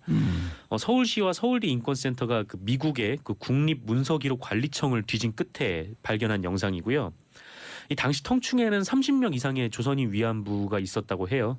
그렇게 추정이 되는데 이 당시 일본군이 연합군에 의해서 계속 패퇴를 하고 전선이 뒤로 밀리자 이 죽음의 저항을 뜻하는 이제 옥쇄, 그러니까 사실상 죽을 것을 명령을 했다라고 합니다. 그리고 연합군의 포로로 잡힌 13명을 제외하고 이제 그리고 나서 이제 조선인 위안부를 모두 이제 학살을 한 것으로 네, 추정이 되죠. 실제로 미중 연합군의 정보 보고에 따르면 일본인이 조선인 여성 30명을 이 텅충에서 총살했다 이런 기록이 남아 있다고도 하고요. 이 영상은 그 학살 이후에 그러면서 예. 전략을 세웠어야 되잖아요. 예. 어디에서 허점이 있다고 생각해요? 포기한 거예요? 전략을 안 세운 거예요? 박근혜 전 대통령이요? 예. 글쎄 전략 자체가 없죠 뭐. 만나주질 않는데 그러니까 어떻게 뭘 그러니까 이제 전략을 아니 세워? 유영아 변호사는 있었을 거 아니에요. 근데 거기가 전략 총책 아니에요? 전략 총책인데 어제 국선 변호사들은 저는 정말 최선을 다했다고 그러니까요. 봐요. 왜냐하면 이렇게 어려운 재판이 없었을 거예요 그들에게는. 물론 더 어려운 재판이라 국선 변호사 2명이 있습니다. 특활비. 그건 더 어렵습니다 이거보다. 뭐 그건 이유는 나중에 설명드리고 어쨌든 그 국선 변호사 입장에서 보면 진짜 장님 코끼리 더듬기처럼 하는 거거든요. 박 전 대통령이 피의신 검찰 조사 받았던 내용들 거기 보면 뭐 무슨 내용 있겠어요? 모릅니다, 아닙니다, 아닙니다, 모릅니다. 뭐 이거밖에 더 있겠습니까? 실제로 그렇게 보도가 됐었고 그리고 이제 언론에서 했던 박 전 대통령 입장 기본적으로 그거 가지고 갈 수밖에 없다라는 거예요. 그러니까 기본적으로 전부 다 부인을 하는 건데 근데 이제 디테일한 쯤에서 약점이 뚫리는 거죠. 그러면은 박근혜 전 대통령 보고 있는 팩트는 뭐냐? 뭐 그걸 알아야 변론할 텐데 그게 모르는 상태에서 모른다만 갈 수밖에 없지 않겠어요? 그래서 이제 이 어제 국선 변호사들은 굉장히 좀 곤란을 겪었을 거고 변론 그 준비를 하는데 그러니까 나름의 어떤 본인의 역할을 전 최선을 다한 거라고 봐요. 그리고 그 전략의 미스라는 거는 어떤 의미에서 보면 이게 뭐 유영아 변호사의 미스일 수도 있는데 이건 지금 이명박 전 대통령도 저는 똑같다고 봐요. 예. 다양한 얘기지만 박 전 대통령이 유영아 변호사에게 팩트를 말해주지 않으면 유영아 변호사가 움직일 수 있는 공간은 한정돼 있습니다. 그렇지 않습니까? 그렇죠. 그러니까 유영아 변호사한테 박 전 야 영아야 나 큰일 났다. 나 다 받았는데 어떡하니? 예를 들면 이런 얘기가 나왔을 때 흉내 그만 내지 말고 그만 내지. 흉내를 너무 내 흉내를. 아 나 진짜 지금 뭐 손을 아니, 이게 그 채널 A에 무슨 쇼 패널로 나가거든요. 그럼 거기서만 하면 그 사람이 흉내 내지 말고 빨리 얘기는 하세요. 예. 어쨌든 박정은의 전 대통령이 유영아 변호사한테 팩트를 말했을 경우에 나 순실이랑 이러는 사이다. 이렇게 됐다. 근데 이거 어떻게 방어해야 되냐? 라고 했을 땐 제대로 전략이 나올 수 있는데 박 전 대통령 자체가 입을 닫아버리면 유영아 변호사가 아무리 박 전 대통령이랑 친하다고 하더라도 그걸 못 끌어냅니다. 친박계 특징 아시잖아요. 친박계 수장이었던 박근혜 전 대통령 레이저 쏘고 입 딱 다면 그 아무도 가가지고 얘기를 못하는 그 구조들. 실제로 그런 식으로 국정 운영해왔던 게 어떤 박근혜 전 대통령 국정 집권 기간에 가장 문제 아니었습니까? 예. 소통 부재. 그게 이 사건에도 고스란히 드러난 거죠. 본인이 얘기를 안 하면 변호사 전략을 짤 수가 없어요. 그러니까 이 전략 실패 처음부터 끝은 다 박근혜 전 대통령 문제인 거고 제가 이명박 전 대통령 얘기도 왜 말씀을 드리냐면 과연 이명박 전 대통령은 본인이 알고 있는 팩트를 진실을 측근들한테 얘기할까? 그거 잘 모르겠다는 거예요. 그러니까 변론을 상상으로밖에 할 수 없는 거예요. 그러니까 이제 결국 유영아 변호사 그 당시에 들고 나왔던 건 이거는 정치 쟁점화해서 갈 수밖에 없는 거예요. 정치쟁점화해서. 왜냐하면 사실 디테일로 들어가면 할 게 없거든요. 뭘 알아야죠. 그러니까 유영아 변호사가 무능하다는 의미가 아니라 얘기를 변호사가 안 하니까. 의뢰인이 얘기를 안 해주면 저희가 어떻게 해요? 그럼 그 사람 머릿속으로 들어가 볼 수도 없고. 그러면 여기서 할 수 있는 건 팩트 말고 딴 걸 건드리자. 그럼 팩트 말고 딴 거 건드릴 게 뭐 있나요? 정치 쟁점하고. 아니 근데 이건 정치 저는 탄압이다라는 오히려 거예요. 박근혜 전 대통령이 아무 이야기를 하지 않았진 않았을 거라고 생각이 해요. 예. 왜냐하면은 그 형사 재판 들어오기 전에 이미 탄핵 심판이 있었고 이 탄핵 심판의 대부분의 쟁점이 또 형사 재판과 겹치는 부분이 있었기 때문에 박근혜 전 대통령이 변호인과 이야기를 하면서 상당 부분 접견도 했다라고 하기 박 전 때문에 대통령 잘 모르네. 아예 이야기는 했을 거라고 생각이 돼요. 근데 그 이야기가 다 박근혜 전 대통령이 재구성한 허위다. 그러니까 팩트가 아니라 허위에 기반해서 했기 때문에 사실상 이게 제대로 된 변론이 안 됐을 거라고 탄핵 심판 보이고요. 때는 탄핵하는 날 그 3달짜리 무슨 케이크를 준비했대잖아요. 그러니까요. 그 완전히 그 판에 혼자만의 기각된다. 상상이 들어갔을 걸로 보고 국선 변호인들은 사실은 다른 전략을 찾기가 어려웠을 걸 봐요. 보통 이제 그 형사 재판하면 모든 공소 사실에 대한 개괄적인 변호인 의견서가 첫 기일에 제출이 되거든요. 그렇기 때문에 박근혜 전 대통령의 변호사인 유영하 변호사도 공소 사실에 대한 구체적인 내용과 관련된 변소 사실은 아마 변호인 의견서에 담았을 거고 국선 변호인으로서는 이거 말고는 더 이상 할 이야기가 없었던 거죠. 네. 알겠습니다. 4월 6일 날 선거는 일단 최순실보다 올라갈 것이다. 네, 그렇죠. 그거는 뭐 거의 부모도 뻔하다 봐야 될 것 같아요. 재판부는 갔잖아요. 최순실과 재판부 이용훈 부장판사예요? 아니요 저 김세윤 김세윤 22. 형사 22부. 갔으니까 네. 아. 일단 최순실 재판 때 유죄가 나온 거 13개 중에 지금 11개도 유죄 나왔거든요. 예. 겹치는 게. 그거는 이제 이렇게 이게 붙여가지고 넣으면 되고요. 13개 중에 11개가 13개 중에 11개 예. 유죄니까 그걸 그냥 붙여서 넣으면 돼요. 예. 그대로. 그리고 이제 어제 벌금이 또 1185억 구형됐잖아요. 1100? 85억인가요? 예. 85억인가 95억인가 하여튼 뭐 1185. 네, 85억. 근데 그 최순실 때도 많이 떨어졌죠. 많이 떨어졌죠. 그거는 박 전 대통령도 똑같이 나올 거예요. 왜냐하면 미르재단, K스포재단도 뭐 삼성이 거기 든 것도 일단 검찰과 특검은 계속 그걸 뇌물로 보고 있으니까 예. 다 거기다 집어넣어 놓은 건데 예. 이제 그거는 벌금은 아마 최순실과 동일하게 나올 거고요. 추징만 없겠죠. 알겠습니다. 지금 그 크리스마스가 지났는데 검찰청에서 캐롤송을 준비하고 있다고요? 다음 주에 튼다고? 기쁘다 엠비 오셨네 만백성만 한 곳에 참혹하게 버려진 시신들을 찍은 영상인데 이 시신들은 모두 옷이 벗겨진 상태였다고 합니다. 이 영상은 27일 그 서울시청에서 열린 그 한중일 일본군 위안부 국제 컨퍼런스를 통해서 공개가 됐는데요. 여기에 참석한 모든 이제 학자분들 그리고 일본 측 연구자들까지 영상을 보고 큰 충격을 받았다라고 하고요. 그 일본은 그동안 위안부 강제 연행과 학살을 부정을 해왔는데 이와 관련된 영상이 처음 공개가 된 셈이라 예. 네, 뭐더 이상 뭐 손바닥으로 하늘을 가릴 수는 없을 것 같습니다. 정부가 여야 진보 보수를 떠나서 이 위안부 문제를 해결하는 정부면은 저는 평생 지지하겠어요. 네. 그러니까 일본으로부터 사과를 받아내고 다시는 이러한 참혹한 침략 전쟁, 그다음에 그 일본군 전쟁 성노예, 이런 걸 화나죠. 그렇죠. 이 피해자분들을 좀 중심으로 이 일이 처리가 돼야 되는데 예. 이 다들 고령이셔서 몸도 안 좋으신 분들도 계시고 아니요, 전 그 프레임도 반대해요. 뭐냐면 그분들이 단 한 분이라도 살아계실 때까지 해결되면 좋겠지만 네. 설사 그렇지 않더라도 그런 그 학살의 기록, 그다음에 우리 그 피침략의 기록이 그분들이 돌아가신다고 사라지겠습니까? 후손들이 끝까지 해결해야죠. 네. 그게 후손들의 몫이고 조상을 대하는 몫이고 우리 역사를 대하는 몫이죠. 뭐 하지만 그것이 할머님들이 살아 계시는 동안 빨리 이뤄주면 네, 제일 좋겠고요. 좋겠습니다. 아유, 이 장면 하니까 그 영화 귀향, 네. 귀향에서도 그런 장면이 나오잖아요. 학살하는 장면. 네. 그렇죠. 그리고 거기서 또 살아나고 참 몹쓸 짓을 했어요. 네. 정말 그때 당시에 그 일본군 성노예로 끌려가셨던 분들이 예. 그때 다 10대 후반, 20대 초반 이런 그렇죠. 나이였는데 그 상황이 좀 얼마나 무서웠겠습니까? 예. 네. 성노예로 끌려간 그분들은 우리 모두의 딸이고 어느 집안의 언니이고 누나인데 네, 그렇습니다. 용서하면 안 됩니다. 이런 걸 용서하면 후대에 더 큰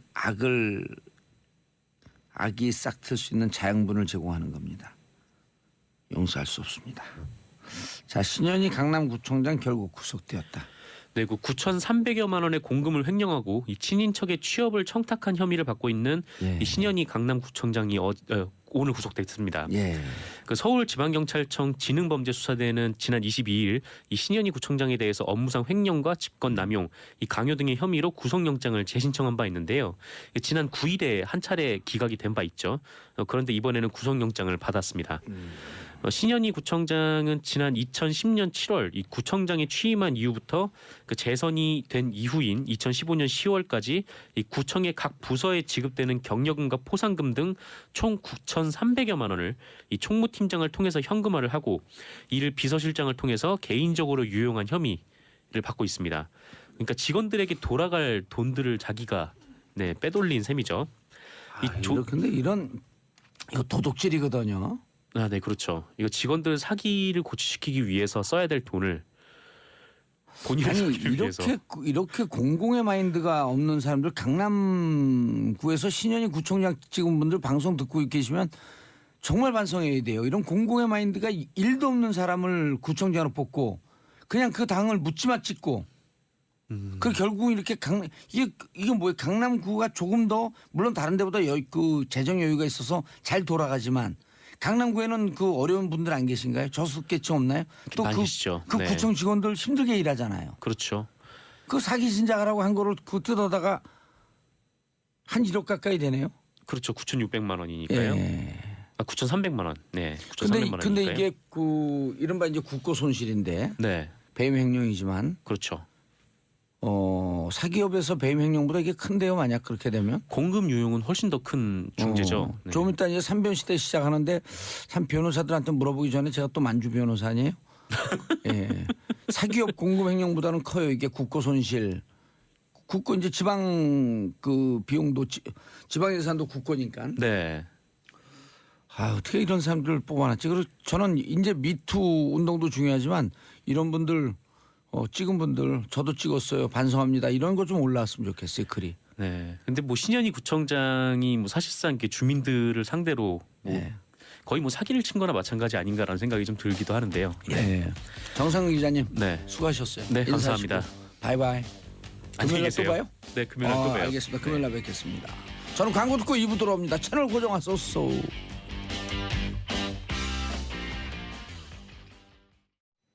정봉주의 정치쇼 2부 순서 들어가겠습니다.